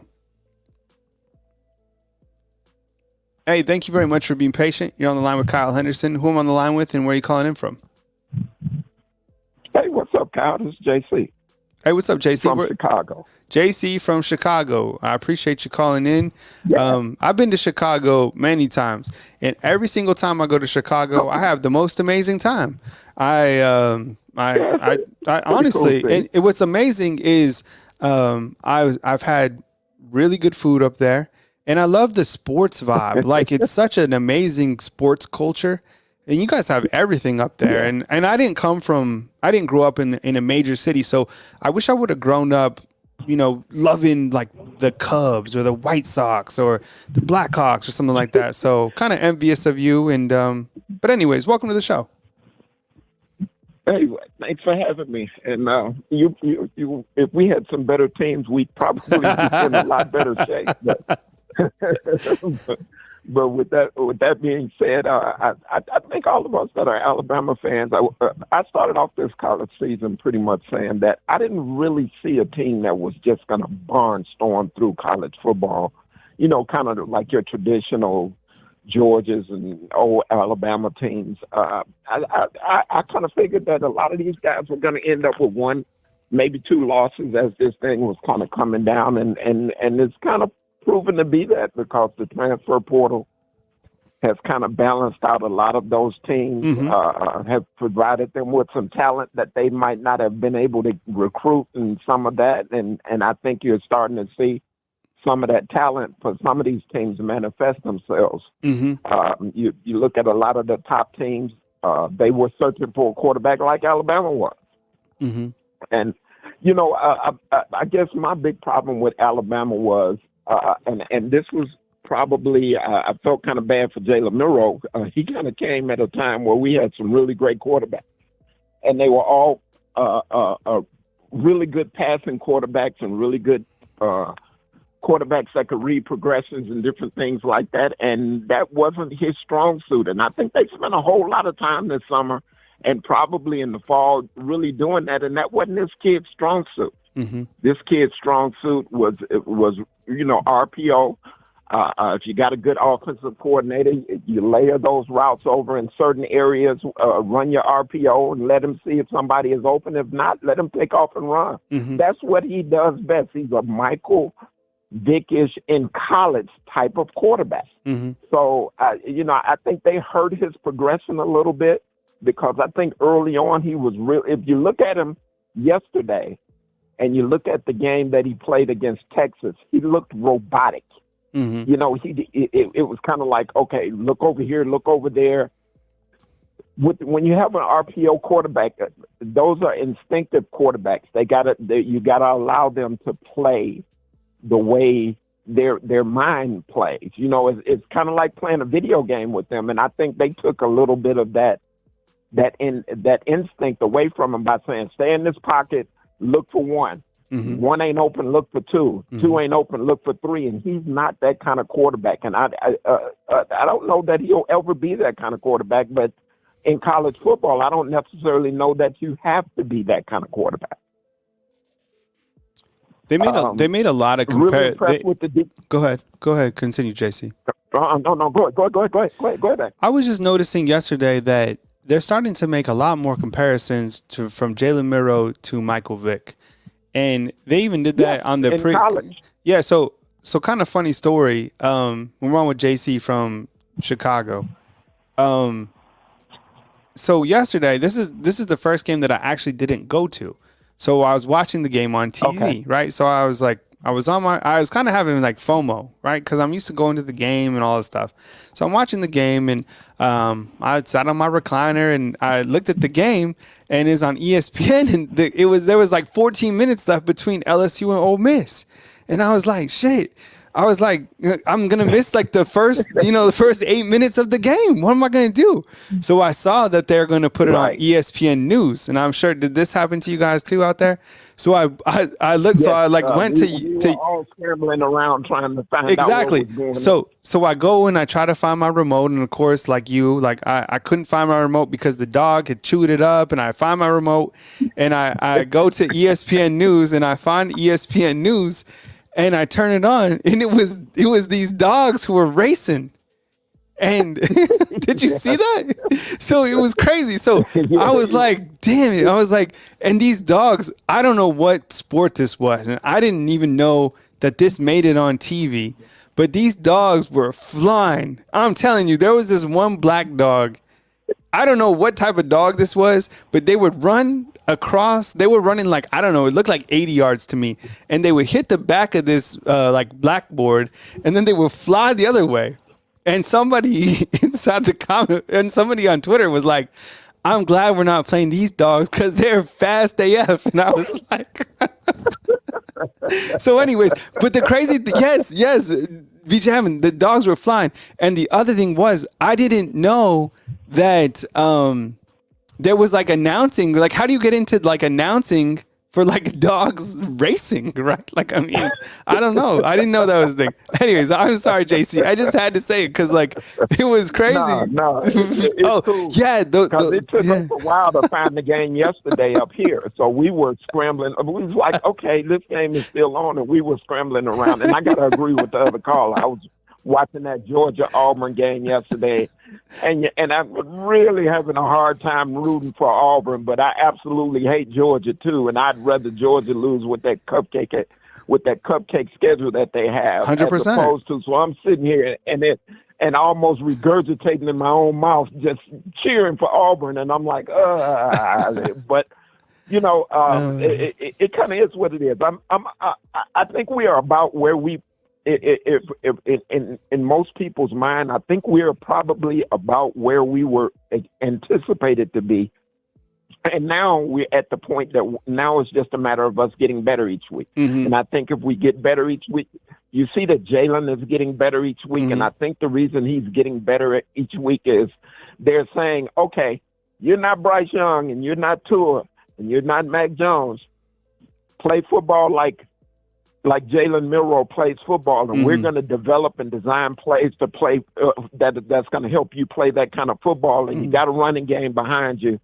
Our offensive line, I think our offensive line is really decent at run blocking, and they're getting better at pass blocking. And I think each week, if we get better, if we make each other competitive in practice, I think we'll be fine toward down the end. I don't necessarily know what our record will look like, but I think we'll be competitive going forward because I think they've kind of taken the reins off of Milroe and just said, okay, kid, we just need you to play ball, baby. Just go play ball. And I think when he plays like that, you can even say it. He was impromptu yesterday. He was doing some things that I don't think he would have done in week 2 because he was too busy trying to be a drop back passer, and he's not a drop back passer. We have by any stretch. The next games we're on with JC from Chicago. Texas A&M, Arkansas, Tennessee, an open week, and then you take on LSU in Kentucky. Hey, JC, I got to move to my next caller. I really appreciate you calling in. Huge fan of Chicago, like I said. Huge fan of Common. I mean, who doesn't love Common, man? Grew up on him, and that when I think back, man, that Resurrection album. It still hits, man. It's actually one of my alarms, believe it or not. Yeah. So, I used to love her. That right? Like Pete Rock and CL Smooth, like. Whew. Yeah. No. A great artist from here. I love him. Love him both on record and on TV. So, yeah. Absolutely. Hey, well, JC, call in anytime. I appreciate you, and I'll catch up with you next time. Hey, thank you, babe. Appreciate you. Yep. See ya. All right, 773 and a 716. I'll get you guys next. Here's Alabama's upcoming schedule. So you got Texas A&M. Then you got the Hogs and Sam Pittman, KJ Jefferson. You got Tennessee and the Vols, another talented quarterback over there. Then you have an open week as Coach Saban celebrates his birthday. Sometimes, you know what? He'll sneak in a sneaky round of golf. And I think there was one of those times where he hit a hole-in-one around his birthday. That was kind of like an off-the-record type thing. I think he has 2 hole-in-ones. Then you have LSU and Brian Kelly. LSU just dropped a game to Ole Miss, and then you take on Kentucky. I'll zoom out as Kentucky is actually playing some pretty good football.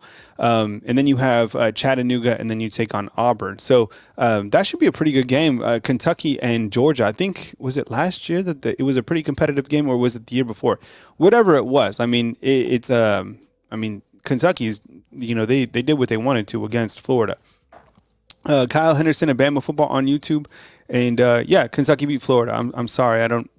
Maybe I misspoke on that, but that was a good win for Kentucky. They're undefeated, taking on Georgia. We go back to the phone lines. It's a 773. We start right now. Hey, thank you very much for being patient. You're on the line with Kyle Henderson. Who I'm on the line with, and where are you calling in from?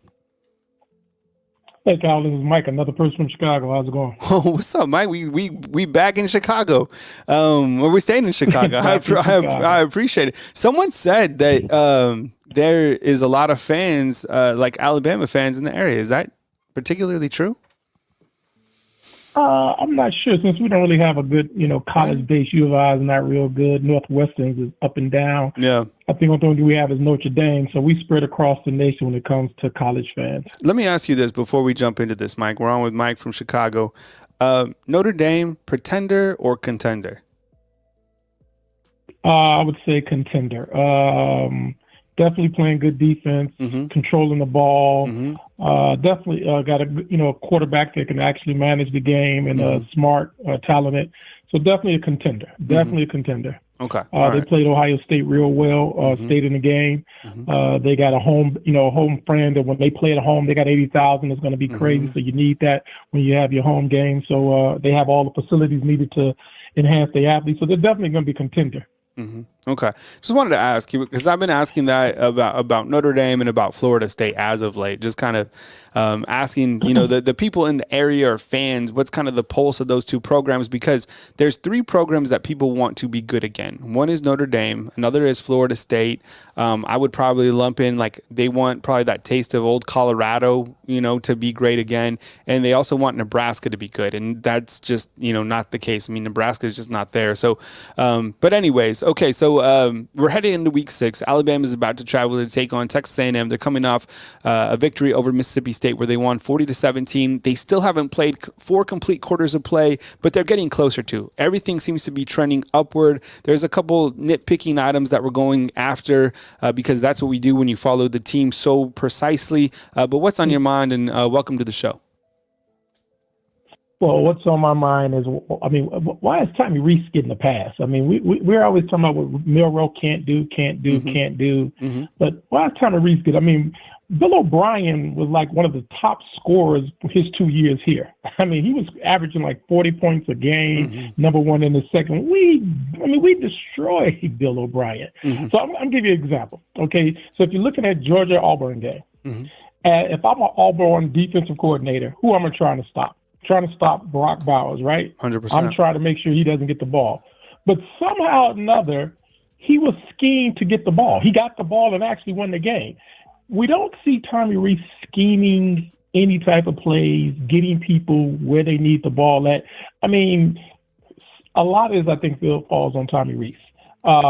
He is not the guy that we assumed he was going to be or whatever. Or so like I say, whatever is happening right now, he is not scheming open receivers. I mean, we keep talking about what Milroe can't do. I just think that they're not being schemed open. I think, you have an offensive coordinator that has to call plays that enhance the talent which is around him, and he is just not doing that. And I just do not understand he's getting the pass. And then for most of this is what Milroe can't do. And I understand that he's lacking in certain things.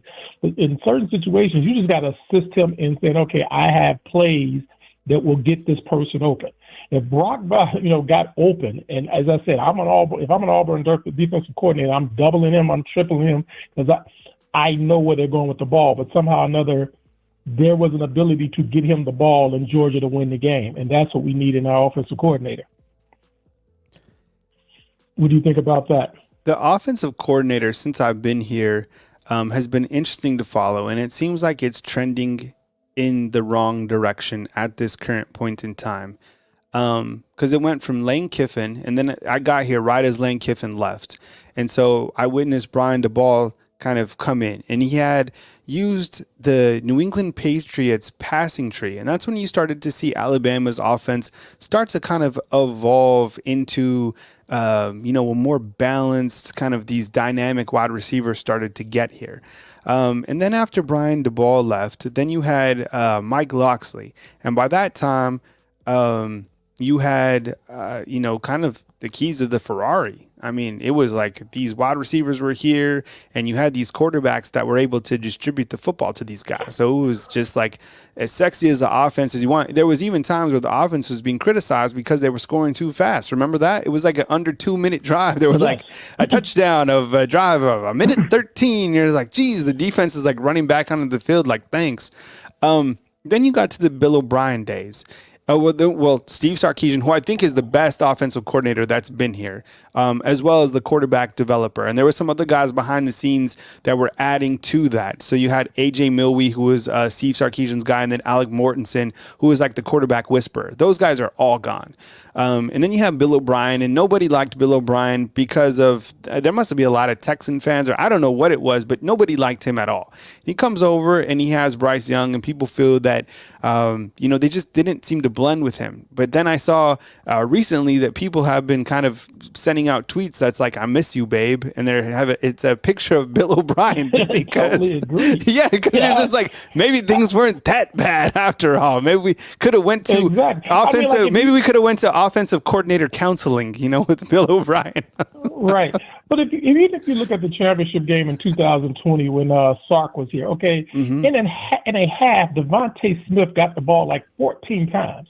I mean, again, I'm pretty sure Ohio State said, hey, we got to stop the Heisman Trophy candidate from getting the ball. But somehow or another, Sark was able to figure out schemes, motions, putting them in different places to get him the ball. So a lot of this relies on the offensive coordinator being able to, be creative in their play calling and getting them the ball. And we're not seeing none of that in the program. Like, we keep calling Jalen Milroe an RPO quarterback. How is it an RPO quarterback when he hasn't even thrown an RPO? Do you remember last year when we played Texas A&M? He threw the RPO to Burton, and Burton scampered for like hit him on the mark for 40 yards, touchdown. He had 3 touchdown passes. We're not talking about short touchdowns, but we're talking about shots. The one where he had the crossing route to who was that, number 7, right across. Ja'Cory Brooks on the mark. He had those two fumbles. No pocket presence was bad. Outside of those 2, he played a good game. I mean, people also forget that we missed 2 field goals. Chase fumbled.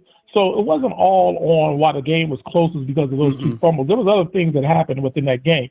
But Tommy Rees is not living up to the things that was I was expecting. I mean, even when Tommy Rees was at Notre Dame, somehow or another he was able to figure out how to get Merritt, the top tight end, the ball.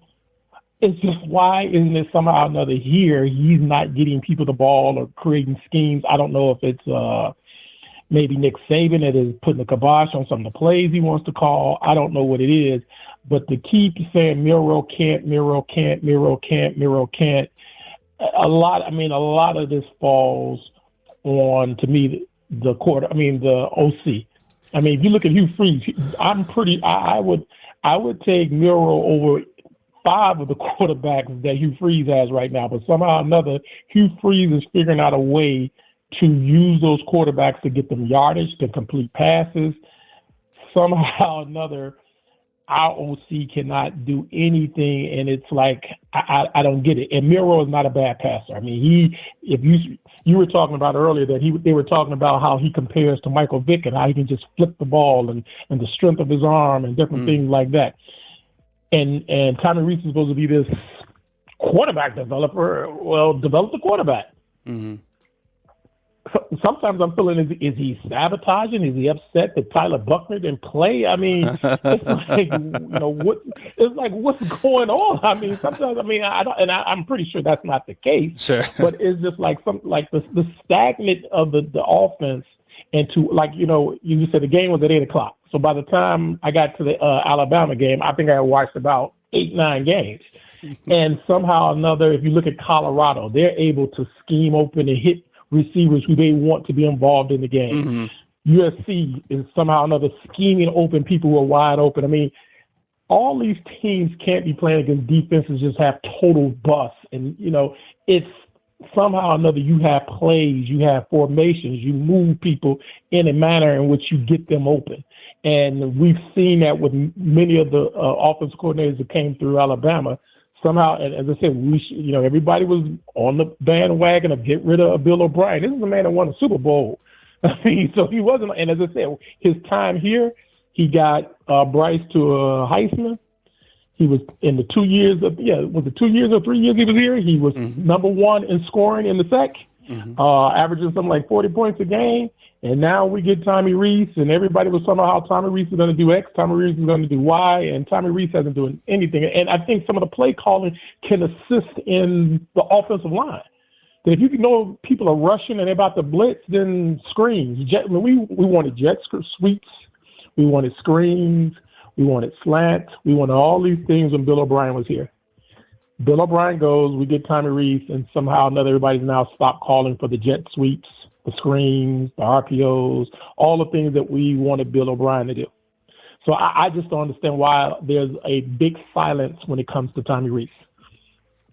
You know what? I think, and I got to move to my next call, and we're on with Mike from Chicago. But yes, I get it. Hey, hold on. Yeah, I'll answer on the other line. I appreciate you calling in and calling again, Mike, because I think you bring up a good context. I'm gonna hit on this point, and then I'll move to my next caller. Mike, all right, you have a good night. Yeah, you too, Mike. The thing about it is, here at Alabama, the reason that you don't necessarily get to hear from the OC or the DC because you don't get to talk to them. You don't get to ask them any type of questions after the game. In fact, you only have 2 opportunities to talk to the OC and DC when you cover Alabama. That's at the beginning of the season and at the end of the season. So everything kind of falls under Coach Saban and the players.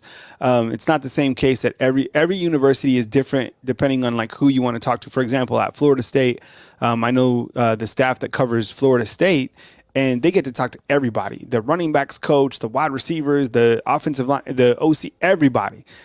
Here, we just don't get to do that. So with that said, I think when you look to Alabama's offense, last night I did like there was some sort of a jet sweep, but it was called to Amari Niblack, and he looked pretty good running the football. So maybe we're starting to see a little bit more creativity. There was a time that Jalen Milroe did roll out, and he didn't force a pass, and he was able to hook up with the wide receiver downfield.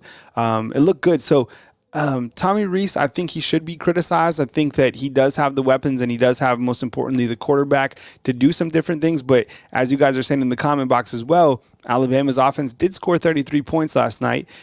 So it is trending upwards, right? Where Alabama's offense isn't getting worse, they're getting better, but it's just still not the standard. And I think Bill O'Brien is probably a better OC than Tommy Rees, and I think that clearly Steve Sarkisian was the pinnacle of the Alabama OCs, and that's just kind of the way it is. So can they be more creative going forward with the weapons that they have? And we talked about this earlier with the wide receivers not getting the football, using more 12 personnel. It's a completely different offense. I know it's Alabama's offense, but it is different than what we've seen in the past. We go back to the phone lines with a 716. Hey, thanks for being patient. You're on the line with Kyle Henderson. Who am I on the line with, and where are you calling in from? Good evening, everyone, and good evening, Kyle. You're on with Q from Brooklyn. Brooklyn, what's up? What's up, Q? How you doing, man? I appreciate you calling in. We're going from New York, and we took an airplane, and now we are in Brooklyn. We got Alabama football fans all over, man. What's on your mind, man? So Alabama now 4-1 on the season, about to head to College Station, man. What's on your mind, Q? Good to hear from you, by the way. You doing okay? Yeah, I'm doing well. I can't complain. I just wanted to let you know you're talking to a person from the city where the best pizza's from. You know what I'm saying? No, I would. So I need to go. So next time I go to New York, I'm going to Brooklyn. Period. And by the way, Q, I have to tell you something. So, like your voice, it reminds me of one of my best friend had the same voice. He was from Orocovis, Puerto Rico. And unfortunately, this past year he passed away. So like hearing your voice, it's crazy because you guys have the same exact voice, man. So I'm like tripping out. And I know we've talked. Me and you, Q, we've been talking for what? How long? Like 2-3 years now. 3 years now, right? Yeah, 3 years because we've been doing the call-in show for like 4 years. So it's good to hear you. I haven't had the pizza up in Brooklyn yet, but I will when I go back. What's on your mind, man? As Alabama turns the page to Texas A&M. First and foremost, the last caller who addressed the issue with Tommy Rees, I think that I'm going to second that argument in regards to Tommy Rees because I feel like the play calling is too vanilla, and I think Saban is in his ear because you could see last night during the game when Saban was going off. He couldn't say anything. He was on the phone. He had his hand. He does this thing where, when he is frustrated, you see it in his eyes. Yeah. Where he doesn't know what to do, where he rubs his head and he's on the phone. He's rubbing his head. His head is down. I think that he's too overwhelmed with Alabama. Mm-hmm. Like, Alabama is too big of a job for him. Mm-hmm. But I think that he needs to play to, when you have a quarterback, you got to play to your quarterback's strength. Mm-hmm. And I think that our play calling is too vanilla. Teams know what's coming, and they're going to gear up. When we play a team like Mississippi, and the cowbells, yes, the atmosphere is loud. And the defense against our offense, their defensive line can't compete with our offensive line. Even the commentators said it yesterday. We have the average of our offensive line are over 300 pounds. Mm-hmm. So the thing that I'm having an issue with Tommy Rees is that the play calling is too vanilla. We go first down, run the play. We'll lose 10 yards, and he'll run a play. We'll go get a penalty, push us back, and then the first thing he does on a 1st and 15 or 1st and 20 is run the ball again. Why on earth would you do that back-to-back plays? We're too vanilla. The system is too dry. And then when we go against teams that has a big front, that can compete with our offensive line, what are we going to do next? These are the teams that we're supposed to work. Teams like Mississippi State, we're supposed to work on things that we need to get better. I think that we need to get better in the passing game. Mm-hmm. The short passes, the long 15 yards plus passing game that we need to work on. The deep balls, making Milroe roll out to right, throw the ball on the right. He did it a couple times, yes, but I think we need to we should have continued doing that, getting the passing going. Mm-hmm. I mean, he finished with about 100 or something, 200 passing yards. We're used to quarterbacks that we've had from Mac Jones, Bryce Young, Tua Tagovailoa. They're having 300, 400 passing yards. We need to work Milroe to get better at his passing. Not only that deep ball, he's good at that. Work on the things he needs to get better. Reading the teams that we've beaten, yes, we should have worked on those things. Losing to Texas, I think people saying that Texas is a top 5 team. I don't even think so, because if you look at their schedule, the only big team that they played was Alabama. And they didn't really beat Alabama. Alabama we beat ourselves. So, and Michigan, I think Michigan is a choker. Michigan chokes every year when they get to the college semifinals. They always choke. I think teams, their track record don't speak for themselves. Right? To think that Alabama is not a top 10 team or a top 5 team in this country is ridiculous. And I think that our schedule compared to Georgia, I mean, Kirby Smart, you took our blueprint and you ran with it, and then you don't even give credit when credit is due. When you see your father, Nick Saban, you're supposed to bow down and greet him. You see what Kiffin does. Kiffin, I'm serious. I mean, he's supposed to bow down and kiss his hand, because you took our blueprint, you ran with it, and then you're eating off your father, and you don't even give thanks to your father. Every year he's supposed to be thanking us. Thank you, Alabama. Thank you, Alabama. Because of you, I'm here. Because you, my team plays this well. But to come to Texas A&M, you already said it. They pay to play. All those plays that they have there, they're paid, and that's why they have a good. Their front line on the defensive line is going to be solid. They're going to be hungry. That 105,000 fans in that stadium, 12-man stadium, it's going to be loud. And to think that we're just going to run the ball on that type of team, I highly doubt it. And I think that Tommy Rees needs to put in plays that's going to passing plays. We need to pass the ball consistently. We can't run the ball twice and then throw the ball once and then run the ball twice. And look, how long can Jace McCullough and Rodell Williams keep it up? We're only using 2 running backs right now.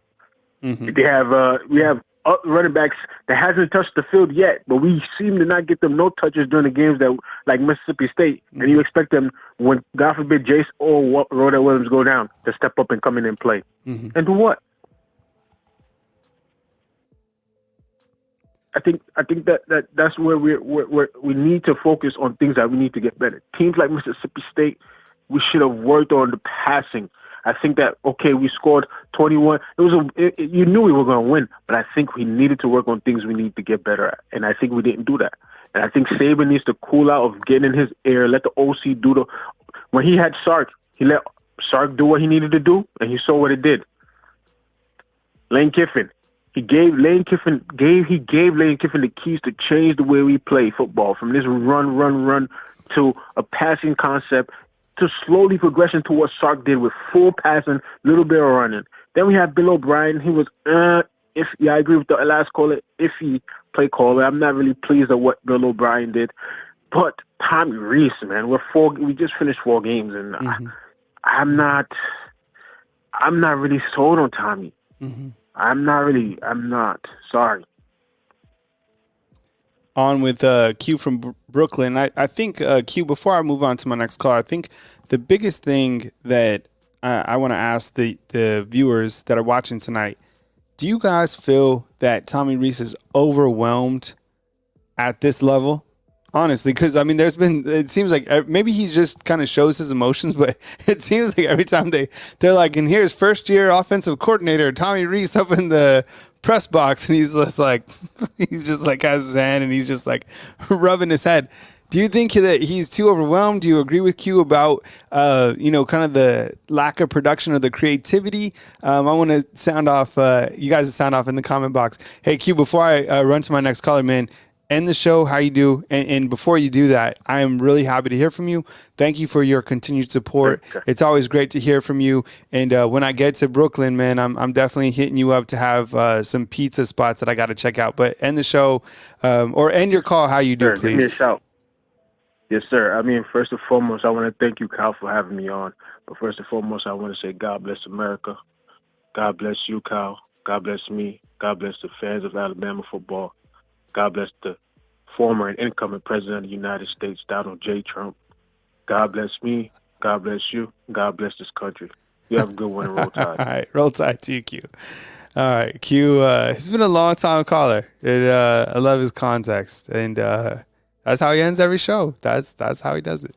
Or that's how he ends every call. So I appreciate it. We got a 412, a 256, and an 832 inside the call queue.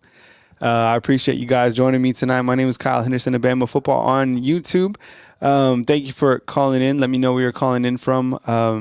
Or let me know where you guys are watching from inside the comment box. It's always great to see where everybody is calling in from and watching from, most importantly. So we go back to the phone lines, and it's a 412. Hey, thanks for being patient. Kyle, Let's do it proper. Welcome to the show. You're on the line with Kyle Henderson. Who am I on the line with, and where are you calling in from? Hey, Kyle. My name's Rick from Pittsburgh, Pennsylvania. All right. Did you say Rick? Rick, yes. Okay. All right. We're making this nice little track from Chicago. Now we're going to Brooklyn, and now we're going to PA. So I appreciate you joining the show. Yeah. And welcome on in. Where you want to take it? Thank you. Well, I just want to say I'm glad Q is safe from the floods up there in Brooklyn. Yeah. Oh, you know what? I didn't ask him about that, but I mean, my goodness, it looked like it was going to be underwater by this time today, right? I mean, surely that wasn't fake news. I mean, geez, it was like, how much water was up there? Man, Q, I'm sorry about that. I'm glad you're okay. Yeah, thanks though for bringing that up, because when I saw that yesterday, I couldn't believe it. On with Rick from Pittsburgh, man. So what's on your mind, Rick?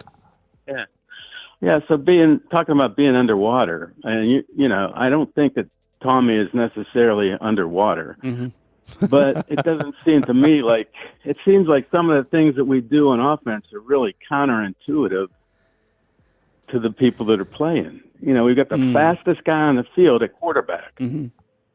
And here we have everybody close in with a couple of tight ends, and one of the tight ends is not on the left side protecting the quarterback. And I need you to tell me, because I'm not a deep knowledge of football guy, but when you bring everybody in, you know, and you have only a couple wide receivers out there in the slot or wide receiver, you got 80% of the defense within 5 yards of the quarterback, basically. And I don't understand that kind of, you know, why aren't we spreading out the defense to be able to let the quarterback be able to run instead of getting sacked all the time with the people being so close to him? You know what I'm saying? So, you know, it's frustrating because I know he came from Notre Dame, and there was a big deal about getting all these tight ends, and that's great, and they're starting to produce. But Jalen's not a guy that you know, they're not teaching him to go through the progressions very well, I don't think, because though Mississippi State seemed to have a lesser secondary in the other games, he's got eyes on the guy he's throwing to all the time, it seems, and he's not reading progressions, I don't think, as well as some of the other guys at quarterback. But anyway, I need your help. I need somebody to tell me why this is happening. Because I don't understand it. And you know. Well, I think because I think they're getting better. Yeah. So I think what's happening here is we might be comparing, and think about Jalen Milroe. You come in after basically 4 quarterbacks who are starting in the NFL, right? Jalen Hurts, Mac Jones, Tua and Bryce, right? So those are the standards of the Alabama Crimson Tide football fan over the past whatever. So, and all of those quarterbacks, besides Jalen Hurts, they were able to run RPOs. I mean, nobody did it better than Tua. It was incredible how he was able to do it. Mac Jones was super efficient in the way that he commanded the offense. Jalen Hurts had his own way, and then Bryce was a complete magician in kind of the complete package that can do it all. And I think we might. And they needed a magician because the O-line wasn't as good. Yeah, exactly. And I think he was kind of covering up some holes that we're starting to see, right? Yeah. So I think Bama Nation was at fault for getting on Bill O'Brien because they forgot that we didn't have the O-line. and what's happening? Yeah, and what's happening is we might be trying to make Jalen, or thinking that he's a quarterback that he just isn't. That he's not. So what I'm saying is he's a different style of quarterback, and that's completely fine. And he doesn't need to be Tua, Mac, or whoever. He just needs to be himself. And I think that with letting him, run his style of football and building the offense around him, he's going to be a very capable quarterback that can win games. Look, the stats don't matter. 10 to 12, you take that 1,000,000%, right? The game 17 to 21 against Ole Miss, you take that 1,000,000%. And the way he was able to run the football for a 53-yard touchdown, you take that.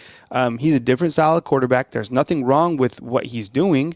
Over the last 2 games, he's played pretty well. The only bad throw that he had was that interception against Ole Miss. But besides that, I mean, look at his numbers. 69%. He's graded out at 90% on Pro Football Focus. And he's doing better week by week. This is going to be his toughest test since Texas. So I guess Coach Saban called that the midterm. I don't know what you call this one, but this is certainly another. This is probably the first SEC type midterm test, right? Because you had these 2 kind of quizzes versus Ole Miss and Mississippi State. Now you take another test against Texas A&M. If he's able to continue to show an upward trajectory against Texas A&M, I think Alabama wins the West, to be honest. I think if he has a stellar game against Texas A&M, I mean, this is the team to beat in the West. So this is a really big game for Jalen Milroe specifically. He's already beat Texas A&M. The past doesn't dictate the future. He is on an upward trajectory. And if Tommy Rees can, maybe he just needs to settle in too. He's like 30 years old, 31 years old. Can you imagine being put in that position? Look, he understands the schematics of it. We've heard him speak before. He has, such an athletic quarterback. So maybe it's just kind of a timing thing. Look, we can be critical of him, and that's right to be, because I don't think the offense has been what we wanted it to be around specifically a quarterback like Milroe.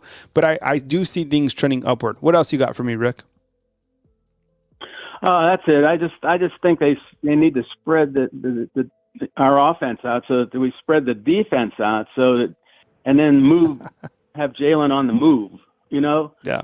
Because once he's on a move, he could hit somebody, a lot easier, or run a lot easier if he's not boxed in. Because you got your fastest guy and you're boxing him in the backfield, and that's not a good thing. That's not a good thing. But anyway, I appreciate it, Cal. Thanks for having me on. I know you got a lot more intelligent people about football there. No. Maybe I appreciate the call. Call in anytime, Rick. Appreciate it. Have a good night. All right. Thanks, man. Bye. All right. We got a 256-832 and a 731 inside the call queue. We continue to move it with the 256. Hey, you're on the line with Kyle Henderson. Who am I on the line with, and where are you calling in from? Hey, this is Greg from Athens, Alabama. Hey, Greg. Good evening. Welcome to the show. Go ahead, man. Take it away. Hey, well, first of all, let me just say I enjoy your show. I like listening to your comments and everybody else. So it's a great, I'm a fan of your show. I just like to just comment that, Texas A&M, yes, they're good. But you know what? We beat them last year with Milroe. I think people forget it. And he turned the ball. He fumbled twice. We had a lot of turnovers that game, and we still won. And they've still got basically the same team they had last year. And basically we have pretty much the same team, except we don't have Bryce, but he didn't play anyway. I think our defense is better than last year's defense. So I feel, even going out there, if he plays like he's played the last 2 games, and I really believe we've got to start taking some shots downfield. If that's his best opportunity, and, we need to turn him loose, let him go. But I'm like the rest of the callers. Tommy Rees is really, I think he's overwhelmed. You see him in the box, he's about to pull his hair out.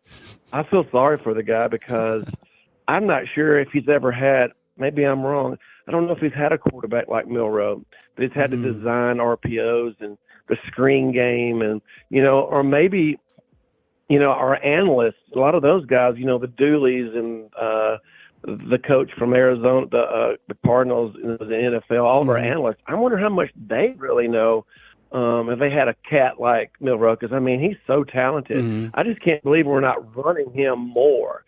More and more and more because, once he gets going, you can't stop him. He's going to outrun everybody. If our wide receivers would block better for him, he would do even better. Greg, you bring up a great point. But you know who would run him and who would do a great job utilizing his skill set?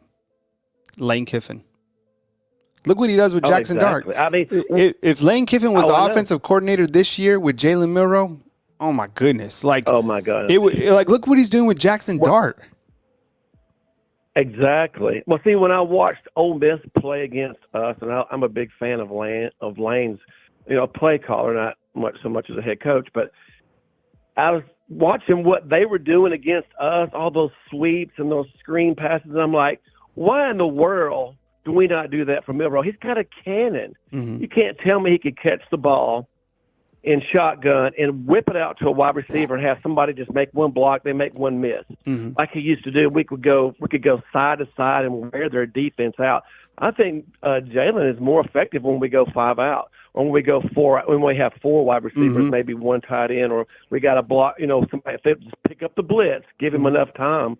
And but I still, everybody's like, it's all gloom and doom. And, we may not play that well against A&M, but I know we beat the same team. Yeah. With Milroe last year, he fumbled twice. We had 4 or 5 turnovers in that game, and we still won. So I feel pretty good about it. And maybe I'm just a homer, but if our offensive line, it's going to be the whole key is, can we run against their front seven?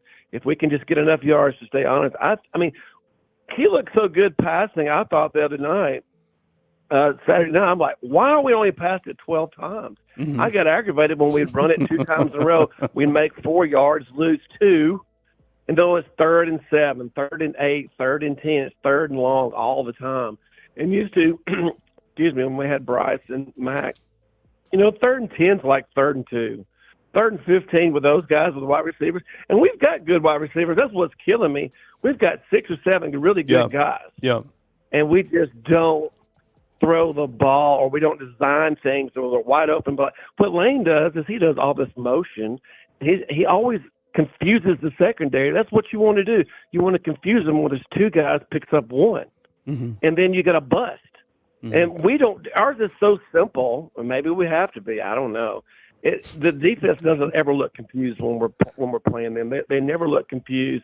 Nobody's just wide open. Like when Lane or Sark was calling plays, we'd be throwing bombs and nobody'd be 20 yards around because the way they moved and dictated, the defense got confused. They jumped something. You know what? You bring up a really good point with this team. I mean, correct me if I'm wrong. I don't really see a lot of motion at all with this team. Right? None. The only guy that goes in motion is the tight end. That's it. Most of the time. Yeah. It's the tight end. It's not the wide receivers. Mm-hmm. It's not. I mean, with Milroe, look, he doesn't even have to step. He flicks it, catch it, be like a shortstop, turn it a double play. And it's like Bryce, catch it and get it out to a wide receiver. He throws smoke.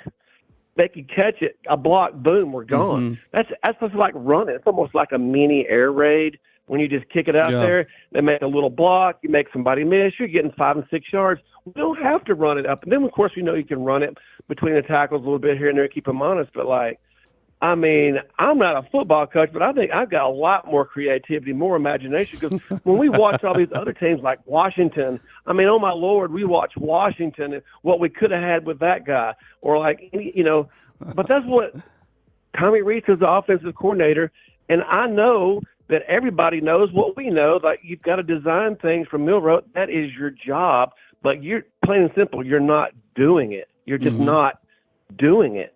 And that's just the bottom line. Not good enough. Because I think Milroe could be I believe, honestly, he could throw for 250 and run for 150 every game, at least.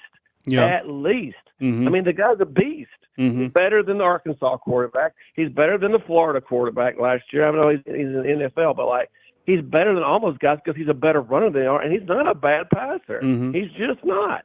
It's just things aren't simple enough or designed where it's just easy pitch and catch. It's just, and I think he just looks to me. He did second half. He looked a little more loose. I was telling my son, I was watching him, man, when he runs, he looks so stiff. He never makes a move. And then finally on that one touchdown, he put his foot in the ground and 2 guys just fell over. He got that touchdown. So I think he's starting to getting warmed up, to running the ball to where he can feel like he can make some moves. And I thought, just passing game too, I'm just like, oh my gosh, this guy is a beast, and we're not even using him design-wise to make it easier for him. He could just be blowing up. I think you bring up some really good points. And number one, about the motion. I mean, that's just like I don't see much motion from this team. I mean, I say this every single time I run a show. Like, I watch the 49ers and Shanahan is a genius. He's a genius. If you saw what Christian McCaffrey did today and how he was utilized, and guess who else got the football? Brandon Ayuk, and so did Deebo Samuel, and so did George Kittle. And these guys are motioning all over. They even motion Juszczyk, who's a fullback, kind of like similar to Robbie Oots. Probably, that would be a really good comparison. So you're not seeing it. And then William says inside the comment box, he's like, I don't think Tommy Rees wants to be anywhere near Coach Saban during the game, which could probably be 100%. Did you see Trent Dilfer was burying his assistants yesterday, and that's kind of and then people were getting mad, and they're like, you can't yell at people. It's like, it's football. It's like that it inspires people. I don't think he's doing that every single time, but sometimes people need a good kick in the what. You saw what it did for Alabama's team, right? I mean, I'm glad that if Saban doesn't blow up on the team, we might be like in a 17-17 overtime game still in Starkville. Yeah. I'm glad Miss Terry gave him permission because you can tell it's been different because he's held back a lot of times. There's a lot of games I was like, I cannot believe he has not thrown his headset, blowed up, because we were playing so terrible. I think he just said, you know what, this team's just going to have to grow up, and I'm just going to have to. They're just going to have to take it. I mean, and they did. They responded. When and honestly, to be honest with you, Kyle, my biggest pet peeve of our whole team is not just Tommy Rees. It's our center. Can we not 100%. Get a good snap? I mean, he is killing us. It's going to cost us a game. I mean, and that's one of. And I'm going to tell you something else. That's another problem that Milroe has. It's not his fault. The ball gets snapped at his ankles. So what happens? Your eyes go down, and by the time you come back up, there's things that's already happened. You're not even gonna, you done lost a second of trying to read your defense to get your reads, or it's a fastball and he has to jump, and grab it almost like a wide receiver. So I'm like, I just don't understand why we don't get that fixed in practice. I'm like, or we don't have another center that can absolutely snap it like right where in his hands. Because he needs every millisecond that he needs to look at the defense, and he's having to. Honestly, I mean, if it was you or I, when we're getting ready to snap the ball, I'm worried about where the ball's going, not where the defense is. Greg, I got to run to my next caller, man, but I appreciate you trading me some offensive philosophy back and forth dialogue. Call again next time because I do like a lot of. I do like a lot of the points that you brought up. We'll continue to track, the motions and be hypercritical of this team that is trending upwards. But that's what we do, when you're dialed in. So I appreciate the call, and we'll talk next time, Greg. Thank you. All right, we got an 832, a 731, and an 804 inside the call queue. We go with the 832, and we'll just dive right into it. Hey, you're on the line with Kyle Henderson. Who am I on the line with, and where are you calling in from? This is Mike from Austin, Texas. Mike, what's up? I appreciate you calling in. Texas Longhorns also continue to trend upwards, beat Kansas. I know you're in the territory. So what's on your mind as Alabama heads back to Texas or heads to Texas for the first time this season to take on the Aggies? Well, I think it's going to be a tough game for Alabama because how the Aggies are not even in the top 25, I do not know. I do think they're a top 25 team, and them not being in the top 25, that just shows me the SEC bias is what it shows me. They've only lost one game at Miami, and they've had some good victories other than that. So it's going to be a pretty tough game for Alabama. But I just want to say one thing. That previous caller, with all due respect, I disagree with some of the things what he said. Okay. Like, first of all, I don't think Tommy Rees is over his head. It was a good call. I mean, it was a good call. But I don't think Tommy Rees is over his head. The dude came from Notre Dame. It's not like he came from, some high school. So he's familiar with big-time football. we're only 4 or 5 games into the season. What's taken this team a little bit long was time to find their identity. They had, they tested out their quarterbacks in action in the game, and they settled on Jalen Milroe. But I think the biggest weakness with this team, if it is the first few games, was the offensive line play. But that's what I think the biggest weakness is. But now the defense has definitely found their identity. The offensive line seems to be gelling a little bit better. And then Milroe, he's got a great upside to him. But whether or not he can be busting loose right now and throwing for all these yards and running for all these yards, I don't think so. I think the guy is slowly coming along, and he has that upside to what he might be doing. He's probably going to be the quarterback for Alabama next year, so he does have. But I think he's just taking Alabama a little time to gel and find their identity, and playing such a big game the second week of the year when they played that game had all the hype in the world, all over ESPN. Everywhere. That was the game of the year. So Milroe and the whole team was kind of thrown into the fire. That set them back a little bit on finding their identity. Mm-hmm. But they're getting better and better. They're getting better and better each week. The last 2 weeks were good victories for them, in my opinion. Really good victories for them. And it's going to be a tough go in College Station, because A&M's a better team than they're giving them credit for. Now, I do think they're having some quarterback issues, where their starting quarterback went down, and now they got this Max Johnson guy in, but he's been playing college football for 3 or 4 years, so he's not like he's a freshman or nothing like that, But like I said, I don't think Tommy Rees is over their head. I think they're slowly trying to find their offensive identity. First, they had to find a quarterback. They didn't know what they had, and now they're getting an offensive identity was going, and they were slow to get one because of the offensive line play. But that's just my opinion on that. But just so you know, living here in Austin, man, ever since I'm a Bama fan behind enemy lines, and ever since Texas won that game, man, everybody's out wearing their Texas jerseys, flying their Texas flags on their balconies and everything. Man, if I see one more Texas jersey, I'm going to puke. I'll be honest with you. But they won. Texas won. And they're a good team. They're a good team. I can't take that away from them. They won. They're a good team. But in the perfect world, Kyle, in the perfect world, Texas wins the Big 12, wins out, goes to the playoff.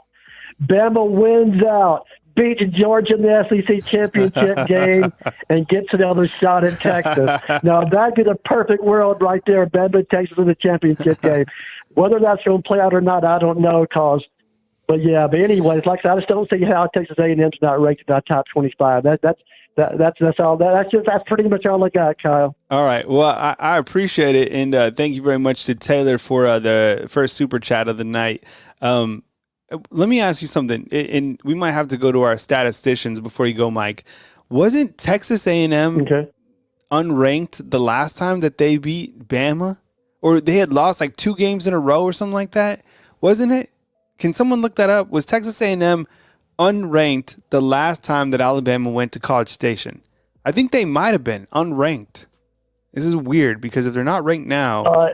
It's possible. Right? It's possible because Texas A&M's beat Alabama like at least 2 times that I can think of, and I think beat them one time with Johnny Manziel, and I think beat Alabama again too. Yeah. But Texas A&M's probably the most underrated team that there is, and they've done some excellent recruiting.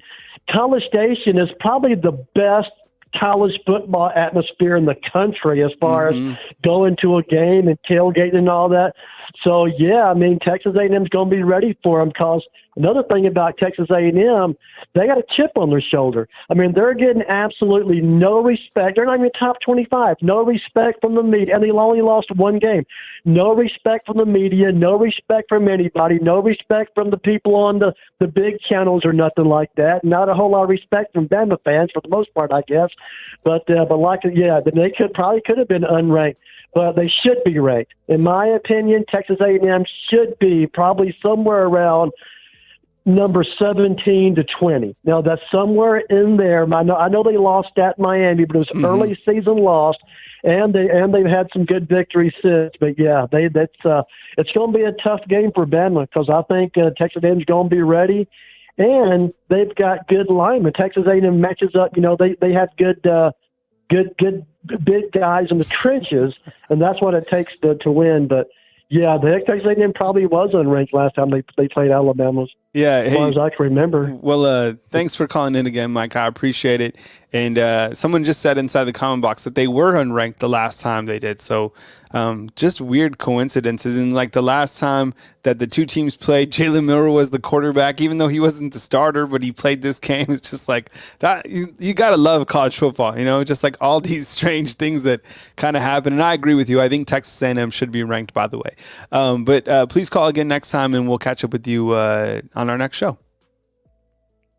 All right. Thanks, Kyle. Have a good night. All right, Bye. You too, one. All right. Mark and Taylor, thank you so much for the super chat. Really appreciate you guys contributing tonight. And as you can see, we are just a few subscribers away from 93,000 subscribers right here on Bama Football on YouTube. We go back to the phone lines, and we go with a 731, and we'll take it right now. Hey, you're on the line with Kyle Henderson. Who am I on the line with, and where are you calling in from? Hey, I'm Alex from Savannah, Tennessee. Hey, I appreciate you calling in. Thanks for calling back. It's good to hear from you. Yeah, there was an interesting stat that Texas A&M wasn't ranked, and I think they had dropped 2 games before they had beat Alabama in that a couple years ago. But anyways, welcome to the show, and what's on your mind? Well, I'm very proud of what happened with Mississippi State for the most part, Mm-hmm. Last time I was on the call, I was kind of upset about how Nick Saban was coaching, but he certainly shut me up that game. I've been kind of upset the past year on how Nick Saban hasn't been yelling at his players lately, but he did it during Mississippi State, so I was very happy about that. But Texas A&M is going to be a very, very tough game, so I'm excited for it. I believe we will win, but it will be tough. College Station is a very tough place to play in, and Jalen Milroe really hasn't experienced that yet, but going to be interesting. So what is? Let me ask you this, Alex. I've been asking people 5 questions, so and I get it. I agree with you. It's like you're going into this game. And by the way, Rhonda, thank you very much for the super chat. Really appreciate you contributing to the show. Thank you very much. Because it is a big test. It is a big road test for Alabama, the biggest one they faced.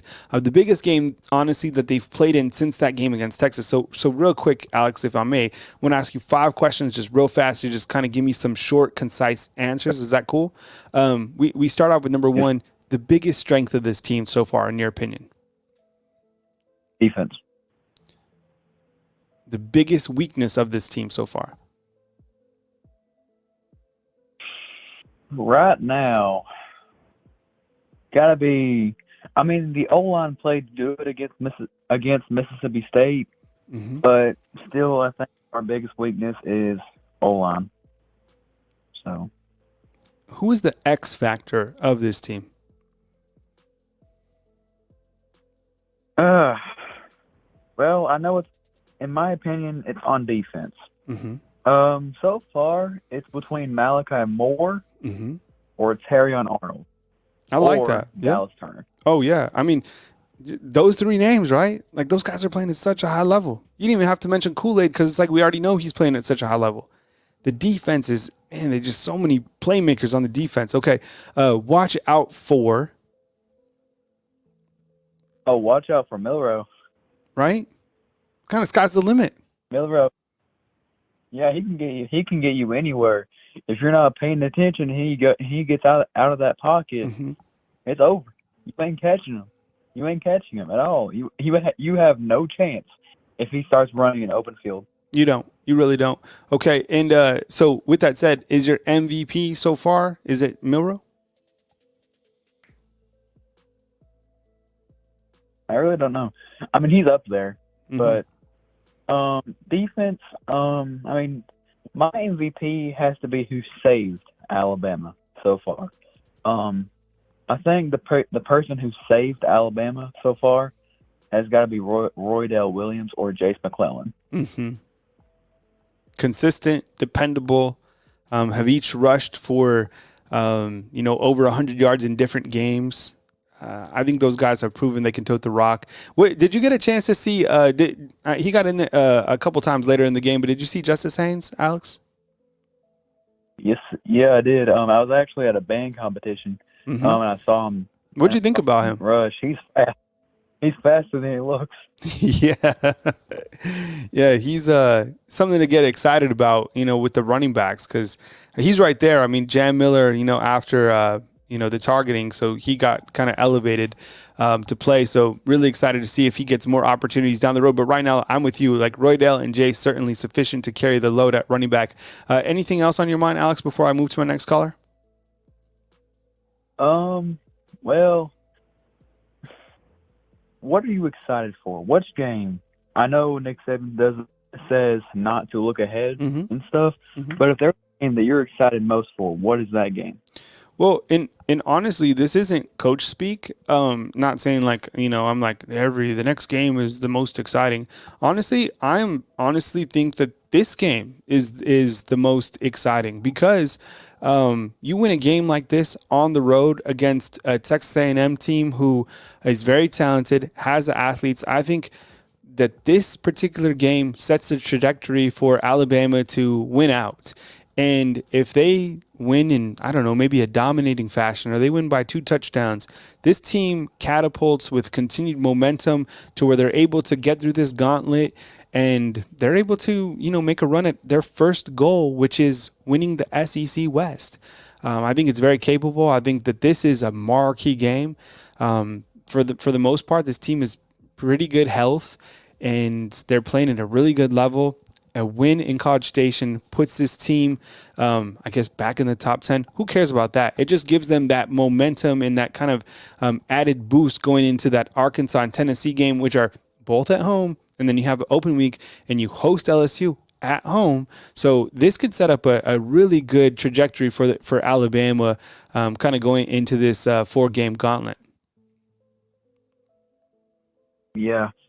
And I'm with you. I mean, I don't really care about us being in the top 10 right now. Yeah. I actually like being outside of it because it kind of like it's reverse rat it's reverse rat poison. That's what it is. It's like, I mean, they're not that good.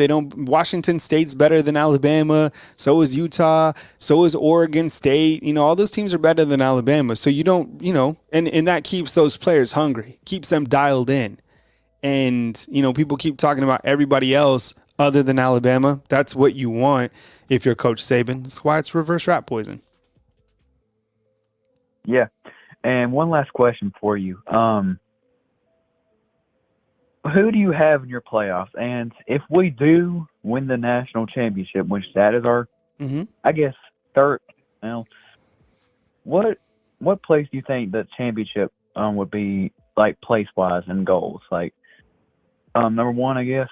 I mean, in order what you want to do, you want to win the West first, then you want to win the SEC, and you want to win the championship, then you want to win the championship. So, like, if we do win it and we do make the playoffs, what's your playoff bracket and who is in the championship? Okay.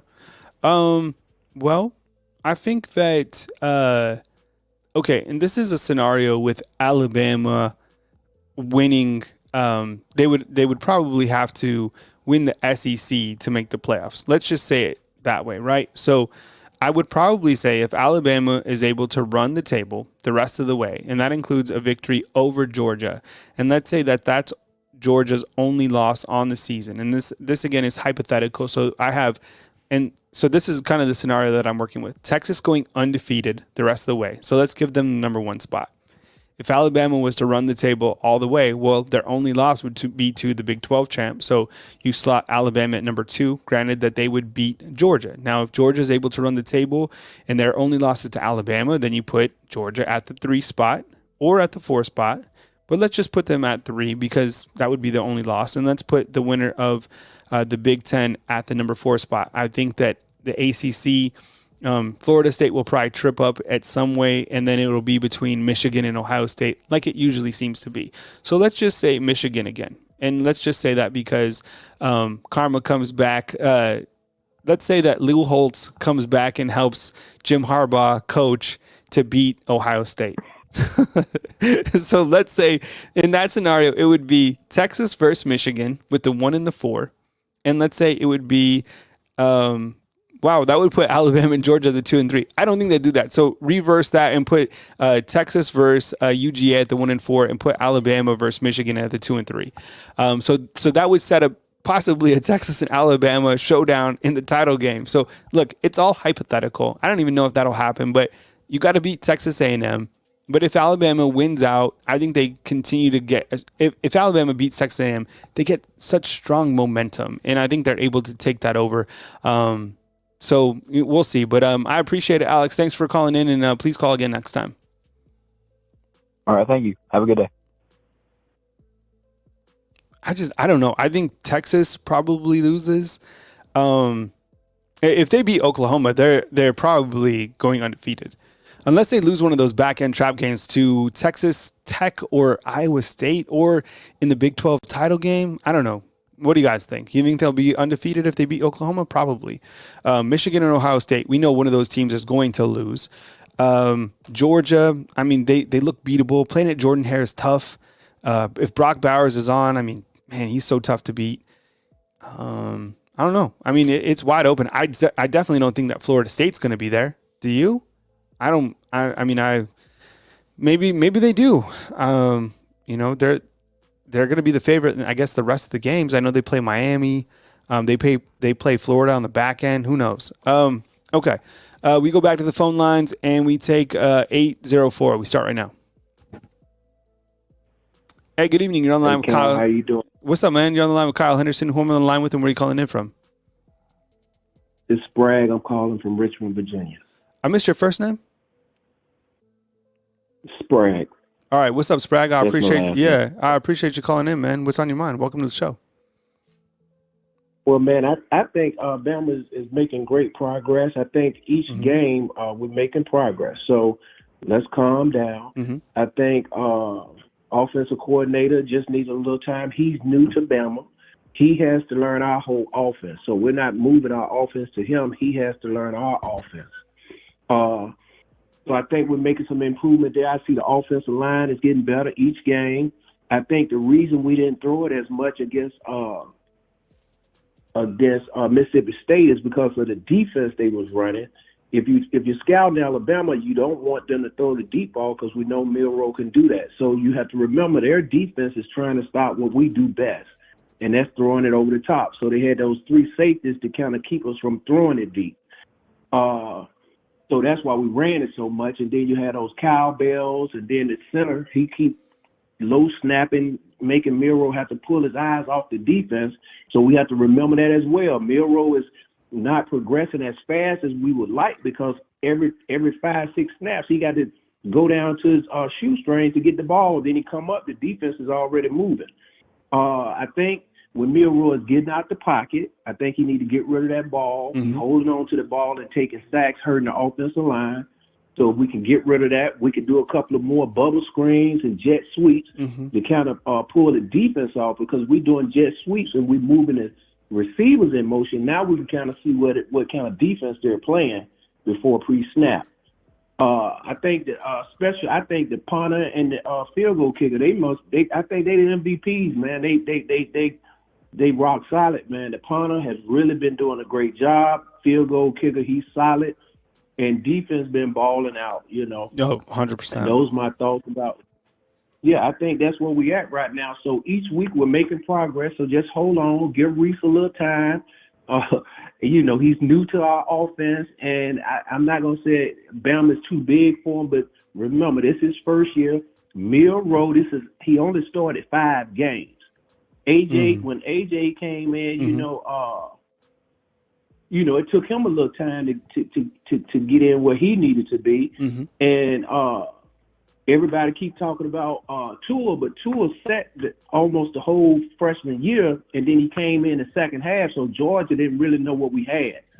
So everybody keeps saying, hey, why Milroe? All those quarterbacks that came in except Jalen Hurts, took a little time to get familiar with the offense. And when Jalen came in, remember we were doing a lot of those run, and we was throwing to half the side of the field because it was easier for him to read. So we got to take that in consideration. This is his 5th game he started.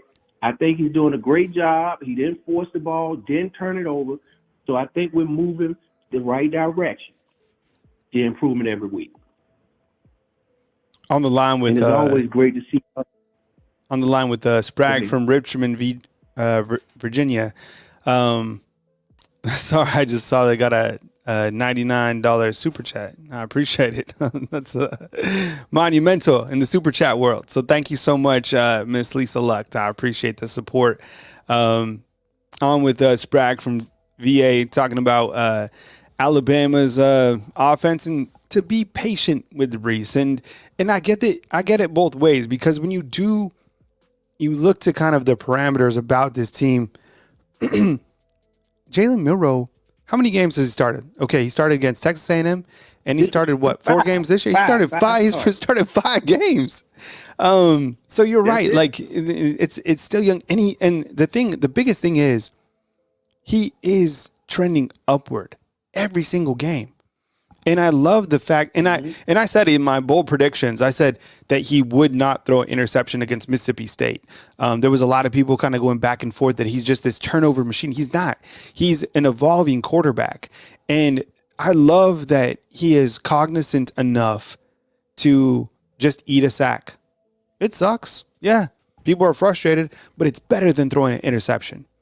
He made some really good throws in this last game. And the tight ends, look, the tight ends are doing a really good job for this team. I know we'd like to see more production to the wide receivers and see them rack up the yards, and who knows, whatever. It could affect wide receivers and recruiting, whatever it is. But the fact of the matter is the tight ends are doing a really good job when they're called on. Like, these guys are catching the football. And remember, Sprague, during the fall camp when we were harping on the fact that these wide receivers couldn't catch the football, these guys have been elite when catching the football. I don't want to jinx it. I'm not going to jinx it, but I feel credit is due for the wide receivers. How many drop balls have you seen so far? Limited number, right? I haven't seen it. There was a drop pass. There was a drop pass by Amari Niblack against Ole Miss. But besides that, this team has been catching the football. Right, and they took a touchdown from him last night. I think that should have been a touchdown. You don't think, because we were talking, Coach Sean and I were talking about that earlier. You don't think the ball like hit the ground? You think, because his feet were definitely in. The ball didn't hit the ground. I didn't see the ball hit the ground. But, once again, I mean, we are Bama, so we don't get the benefit of the doubt. But it was great to see Coach Saban go ahead and chew him out, get him in line a little bit. That was my favorite moment of the night, Hey, well, Sprague, I appreciate you calling in. Thank you so much, and I really appreciate it. All right, man. You have a blessing and be great. All right. Thank you so much. All right. Okay. So truth be told, I have to go up and highlight the super chat, okay? So Lisa is my mom, and she has just super chatted me $99. And thank you, Mom. I really appreciate you. And truth be told, I wouldn't be in this position I was if it wasn't for my mom. So to all the moms out there who support your kid through every single thing, we appreciate you, and I really appreciate you, Mom. So thank you very much for the super chat and everything else you do for me. I really appreciate you. So thank you very much. With that said, we move to our next caller, and we go to a 337, and we start right now. Hey, you're on the line with Kyle Henderson. Who am I on the line with, and where are you calling in from? Bro, I don't need no introduction. This is your boy from Louisiana over here, smiling from ear to ear, because LSU got whooped. Well, they didn't get whooped, but they got beat, and I was so excited. It was just, it's the most amazing thing. But I'm going to tell you something about that game. All right, we got to play these fools pretty soon. And they have a high potent offense. I mean, they do have a great offense. I'm not gonna lie, they do. They got a running back. I don't remember what that boy's name is, but he can run the rock. Mm-hmm.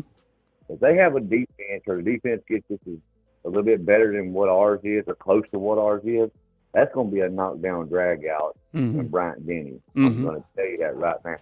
Because they can score at will. You said that last night. To put up that many points against Ole Miss, which they didn't have much of a defense, but they held our offense, which I think we have higher caliber players than what Ole Miss does on offense, to just 20-something points. I'm telling you, man, I don't take these coon asses down here lightly at all. One bit at all. But enough about these fools over here. Let's talk some Alabama football. What would you – so, okay. All right. Yeah, I was going to ask, like, which direction that you wanted to go, because I think when you – like, we've been talking this later part of the show about Tommy Rees, and kind of there's been some good context. Like, some people have talked about Tommy Rees, you know, and the fact that kind of give him time. Other people have said that he's too overwhelmed with the fact that, you know, this is Alabama, this is Notre Dame. What is your early assessment of Tommy Rees through the first 5 games of the season? I think he's young. He's still trying to learn that complex, and if you don't believe me, you can look it up yourself, complex offense that Lane Kiffin developed at Alabama. And Sarkisian tweaked it a little bit and made it into his and maintained that offense to the successful powerhouse that Alabama had as an offense while he was there. This is only Tommy Rees's 3rd year as an OC, period. He was the quarterback coach at Notre Dame from 2017 to 2019, and he took over in 20. So, you know, 20, 21, 22 at Notre Dame. So basically this is going into his, I guess, 4th year as an OC. He's still a young guy, you know. I mean, when Lane Kiffin was the OC and he became an OC, 2 years later he was the head coach at the Raiders, you know. It's just different, you know. It's a big difference of the I guess the mentality, you know, somebody who's got more of the offensive mindset like Lane Kiffin and Sarkisian does, compared to this young guy. We just got to have some faith in him. Our O-line's got to do some more blocking. And we can't put all the blame on him, because I've seen several times, and I'm sure you have, and some of the other people that's in the comment box have seen, where Milroe misses somebody wide open. I've seen Burton wide open several times in, you know, past games. Bond open. You know, we can't put all the blame on him. It comes down to, at the end of the day, just like Coach Saban says, it does fall on the coaching at times. But it really falls down on the players not doing their job on the field. You know, people can agree and people can disagree with me. That's the great part about being an American. You have your rights. But he's still young. I think once we start getting into a better groove and the O-line can start doing a little bit better protecting, I mean, I don't have a problem with the run game on the O-line. They seem to push, you know, people around at will. But when it comes to, we get into the pass, man, we have running backs that need to start learning how to stay in the backfield a little bit more. And, you know, even if it's just a brush block, you know, to bump the defender, the defensive guy coming in to where he can just knock him off a little bit and then get around and maybe be in the flat for an open pass or something like that.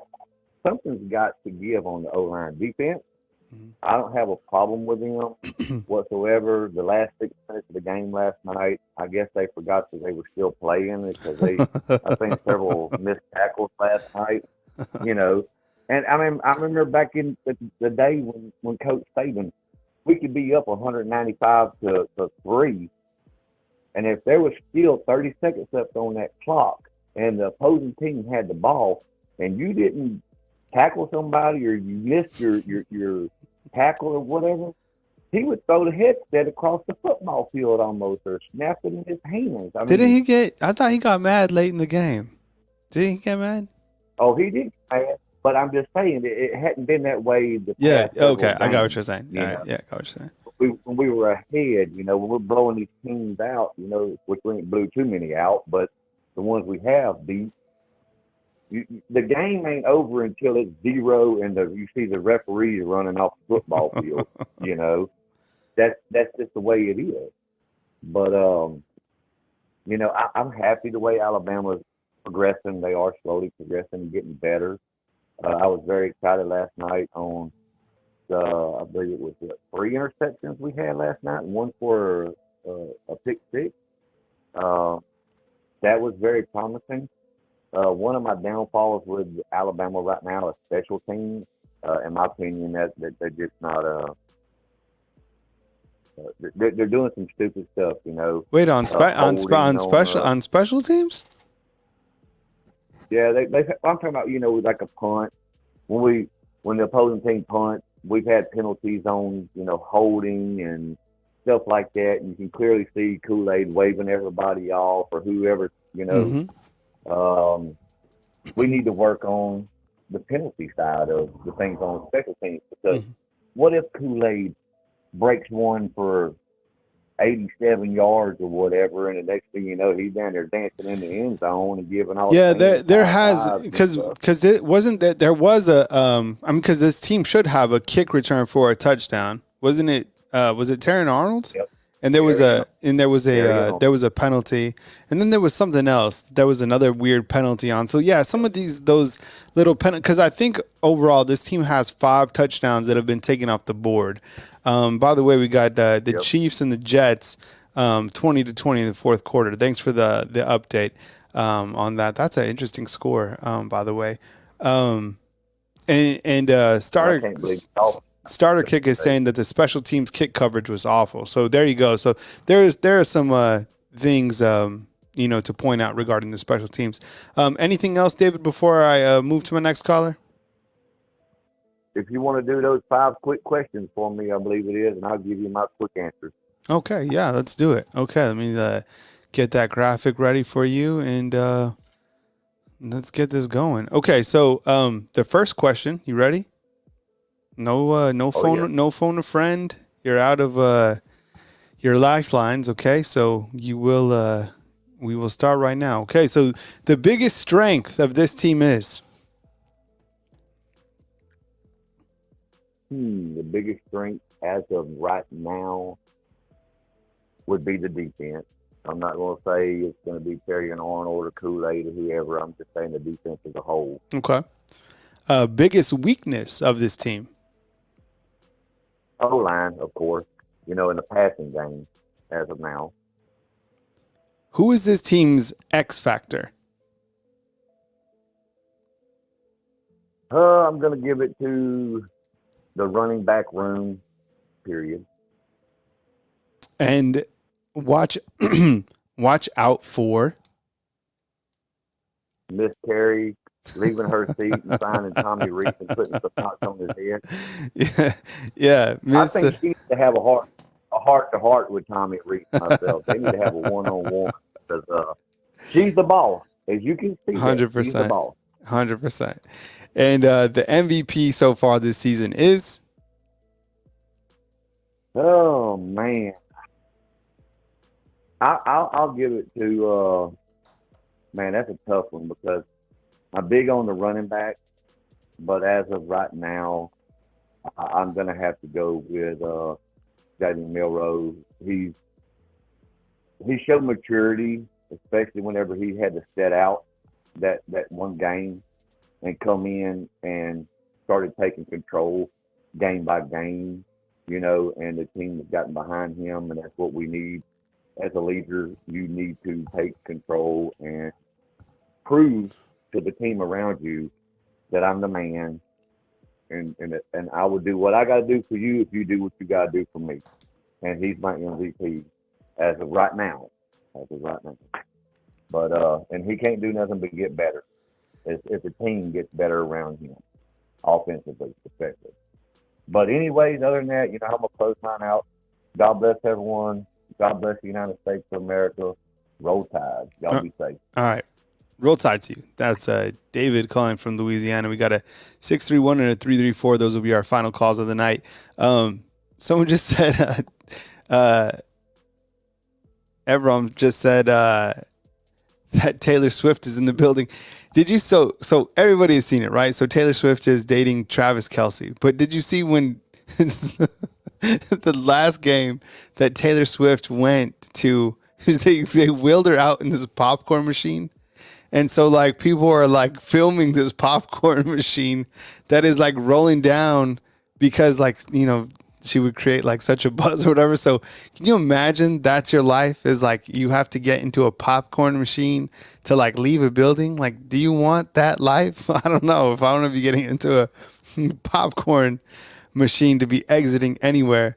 What's up, Dwayne? Dwayne is a member of our Champions Club right here on Bama Football on YouTube. How to become a member of our Champions Club? Just hit the join button at the bottom of any video, or you can go to the homepage of our YouTube channel and hit the join button and become a fan funder. We appreciate you, Dwayne. What's up? Appreciate you joining us tonight. All right.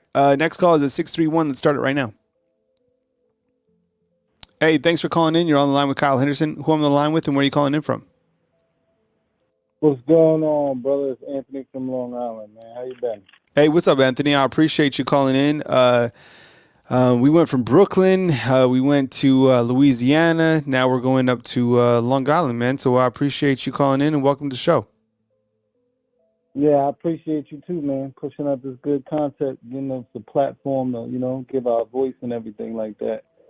So I just basically want to piggyback off of last two callers. I think it was the last two callers, basically. You know, Tommy Reese and the offense and everything like that. There's a lot more. There's a few things obviously he could do, you know, but you know, it's early into the process. You know, as far as you know, Milroe being his fifth start. You know, if you want to count Nick last year, the few starts that he did. You know, he hasn't really played an entire full season yet. So, you know, and then you also, you know, factor in, you know, when you play different teams, they obviously present different matchups as far as scheme-wise and what they do. So, you know, that plays a big role. And I think that was the main thing last game. I think that, you know, we kind of played it conservative but on purpose. And that's just, you know, my opinion. You know, because I think that, you know, they felt, you know, that they could be able to shut Mississippi's offense down. You know, their running back got hurt, so that, you know, it kind of limited them a lot more than they already was.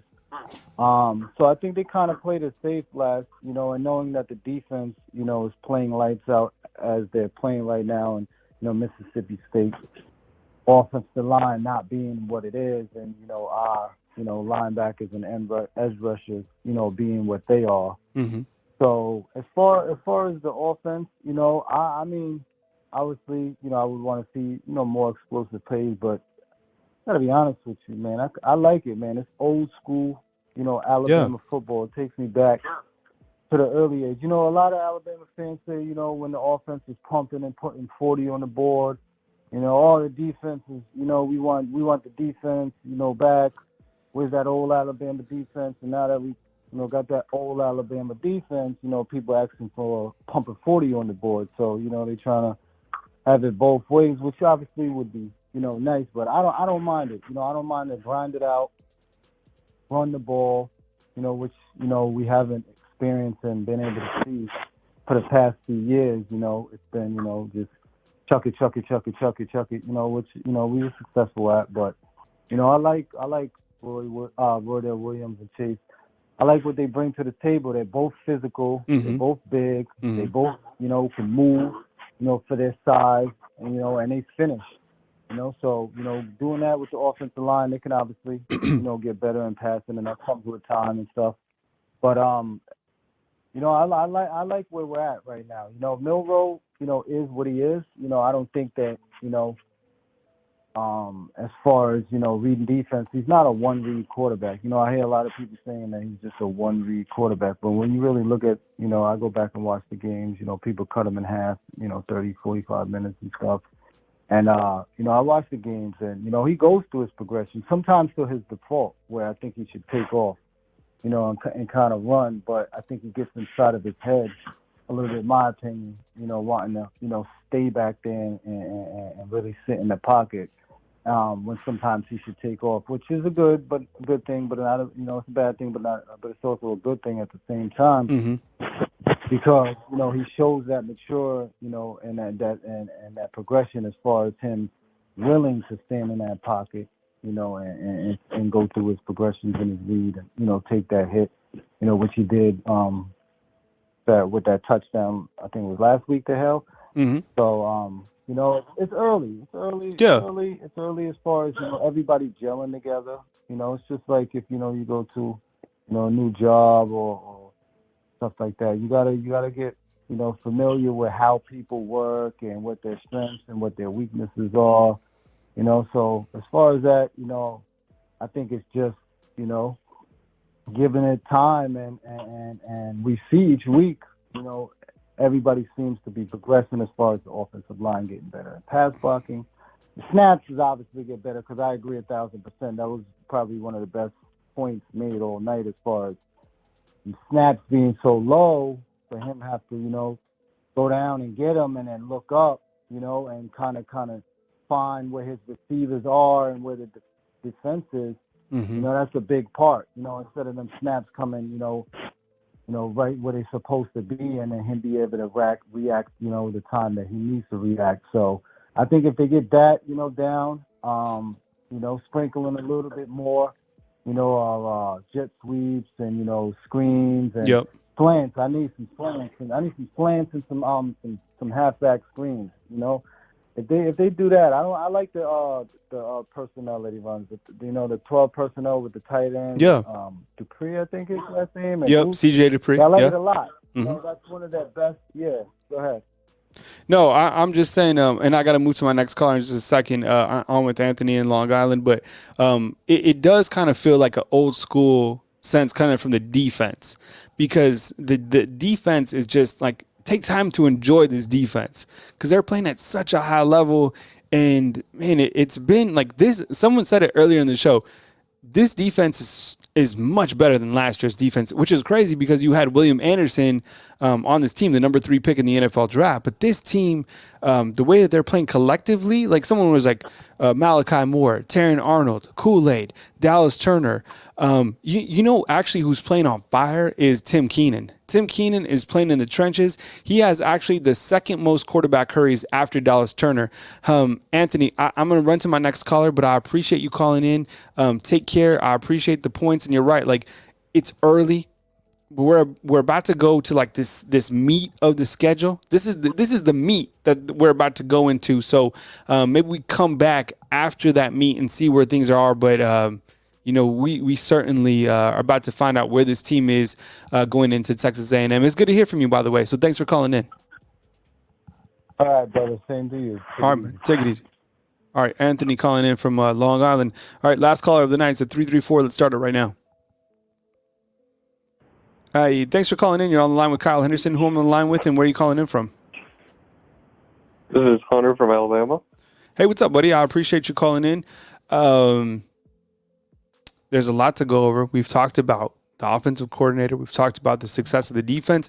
But most importantly, I think, we've talked about this team trending upward, which has been a pretty good vibe, to be honest, because I think you'd be hard-pressed to say that this team is sliding backwards. If anything, they're moving upwards. And there was, before that Ole Miss game, I think there was a lot of people that were concerned about where this team was going to go, either up or down.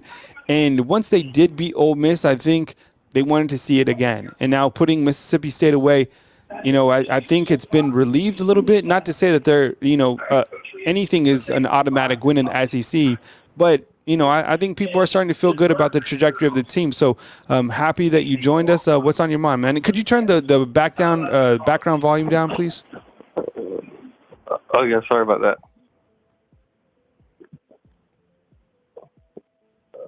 Can you hear me? Yeah, man. So go ahead. I appreciate you calling in. Oh yeah. I agree with what you're saying. I think that not naming Jalen Milroe as the starter at the beginning of the season was a mistake. Yep. And let me tell you why. If you look at how the team's playing since he was named the official starter, the team's kind of rallied around him and go, okay, that's our guy. And I think this offensive line is playing a lot better, partly because of that.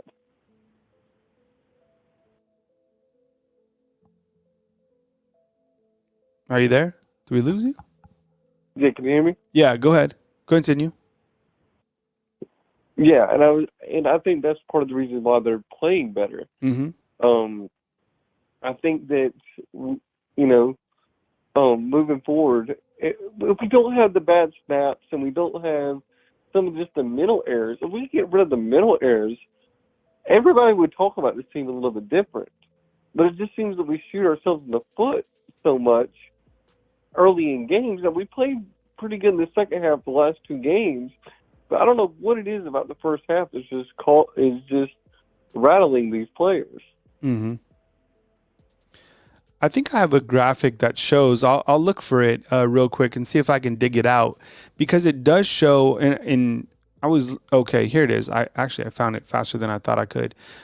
It shows Alabama at a glance throughout how they've played through each quarter. And this is very interesting because it kind of hits on exactly what you're talking about, is the fact that they just haven't been able to be a first half type team.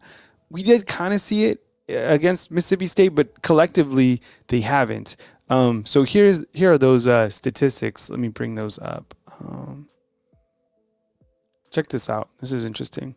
So here's Alabama by periods. And it shows you in the first quarter that Alabama has outscored the opposition 31-13. In the second quarter, 43-20. Okay, those are great, right? They look good and whatever. Before last night, Alabama hadn't led since Middle Tennessee because they were trailing to Texas at halftime 13-6. Then they were losing, or what was it? They were tied with South Florida, and then they were losing to Ole Miss 7-6.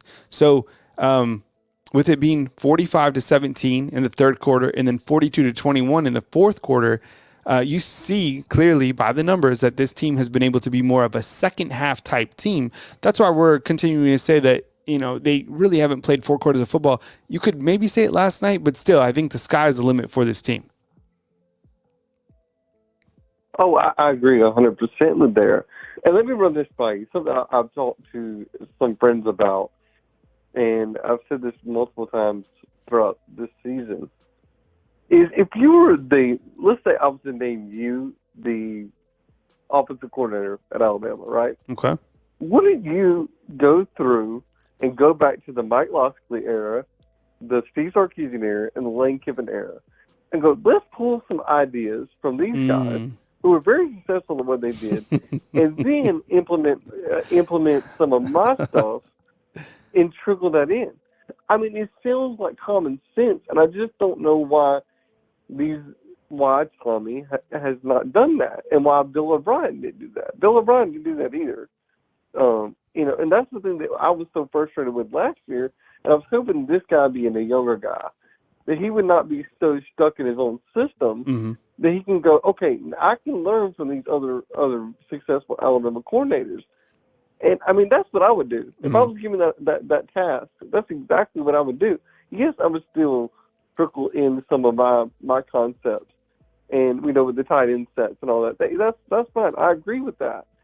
But now I do understand that we don't have the wide receiver talent that we had, in years past, but I still think we're good enough to do some of those concepts. I mean, that's the thing that frustrates me with the offense right now, is there's got to be some concepts that you can pull out of those guys' offenses to implement in what we're trying to do on offense. I think sometimes you look to these power positions and you wonder if these guys want to pull something else out from somebody else's bag of tricks, so to speak, because, maybe these guys just want to run it a specific way. I don't know, because when they always come here, it's always like the Alabama offense, but this is the first time that the offenses look completely different in terms of even the schematic approach. But maybe that's because they have a different type of quarterback. I don't know. But, certainly could be the case in terms of using the 12 personnel was completely different than what, Locks had and what Steve Sarkisian was implementing. Hunter, make one more final point before we close it out, man. Yeah, I think our defense is playing very well. I think I'm very happy with our defense right now. We got to get Lawson back healthy. I mean, Lawson is just unstoppable. But I was glad to see Kendrick Blackshire in there this week. You get to see him in the game and see what he can do. I think he has a very high ceiling for the rest of this year, especially going into next year. I think he can be a starter next year. So seeing guys like him, Sean Murphy got some playing time this week. So, there's some younger guys on defense that will benefit from some of this. I mean, remember the year where Christian Harris got a lot of playing time because our starting look at the career he had. Yeah. So it sucks that Deontay's out, and we don't want Deontay hurt. Don't get me wrong, but there is an upside. When something unfortunate happens, is you get some guys some playing time who, otherwise probably wouldn't get. So it's a double-edged sword. But I'm not saying by any means that I wish that Deontay was hurt. But there is a silver lining in that. I'm currently showing the defensive statistics, and through the first 5 games of the season, you have freshman Caleb Downs with 40 tackles, which leads the team and got his first interception against Mississippi State. He has 1 pass breakup. You have Tresman Marshall, who has 30 tackles, so there's a 10 tackle difference between the two. You also have Jalen Key, who has 29 tackles, Terran Arnold, who has 28 tackles, Jaha Campbell, who has 28 tackles as well, and Malachi Moore, who has 27. Now you look to the sacks category. Dallas Turner has 5.5 sacks, followed by 3.5 sacks by Chris Broswell. Interceptions, Alabama's been able to get some pretty good interceptions. I mean, this is 5 interceptions this season. And then the pass rushing, the QBH, that's quarterback hurries. And as you can see, Tim Keenan has 4, and Dallas Turner leads the team with 7. So Tim Keenan doing a great job. Hey, Hunter, I appreciate you calling in, man. Please call in again, and we'll catch up with you soon, okay? All right, man. Sounds good. See you, buddy. All right, fam, thank you very much for joining me tonight. Kyle Henderson of Bama Football on YouTube. Hit the thumbs up, like, and subscribe. This is a great show. We went 3 hours. I appreciate all the super chats and all the support right here on Bama Football on YouTube, inching closer to 100,000 subscribers on the YouTube channel. On Monday, we have Coach Saban, we have Jimbo Fisher, we have Jalen Milroe, we have Dallas Turner. Tons of coverage coming your way on Bama Football on YouTube. I will replay this in the morning so you guys can listen to it as a podcast while you guys are getting ready or whatever. And special thanks to everybody who contributed to the show tonight. Great list of callers. I really, really appreciate you guys. Have a great rest of your Sunday evening. Enjoy the rest of the Jets and the Chiefs, and I will catch up with you soon right here on Bama Football on YouTube.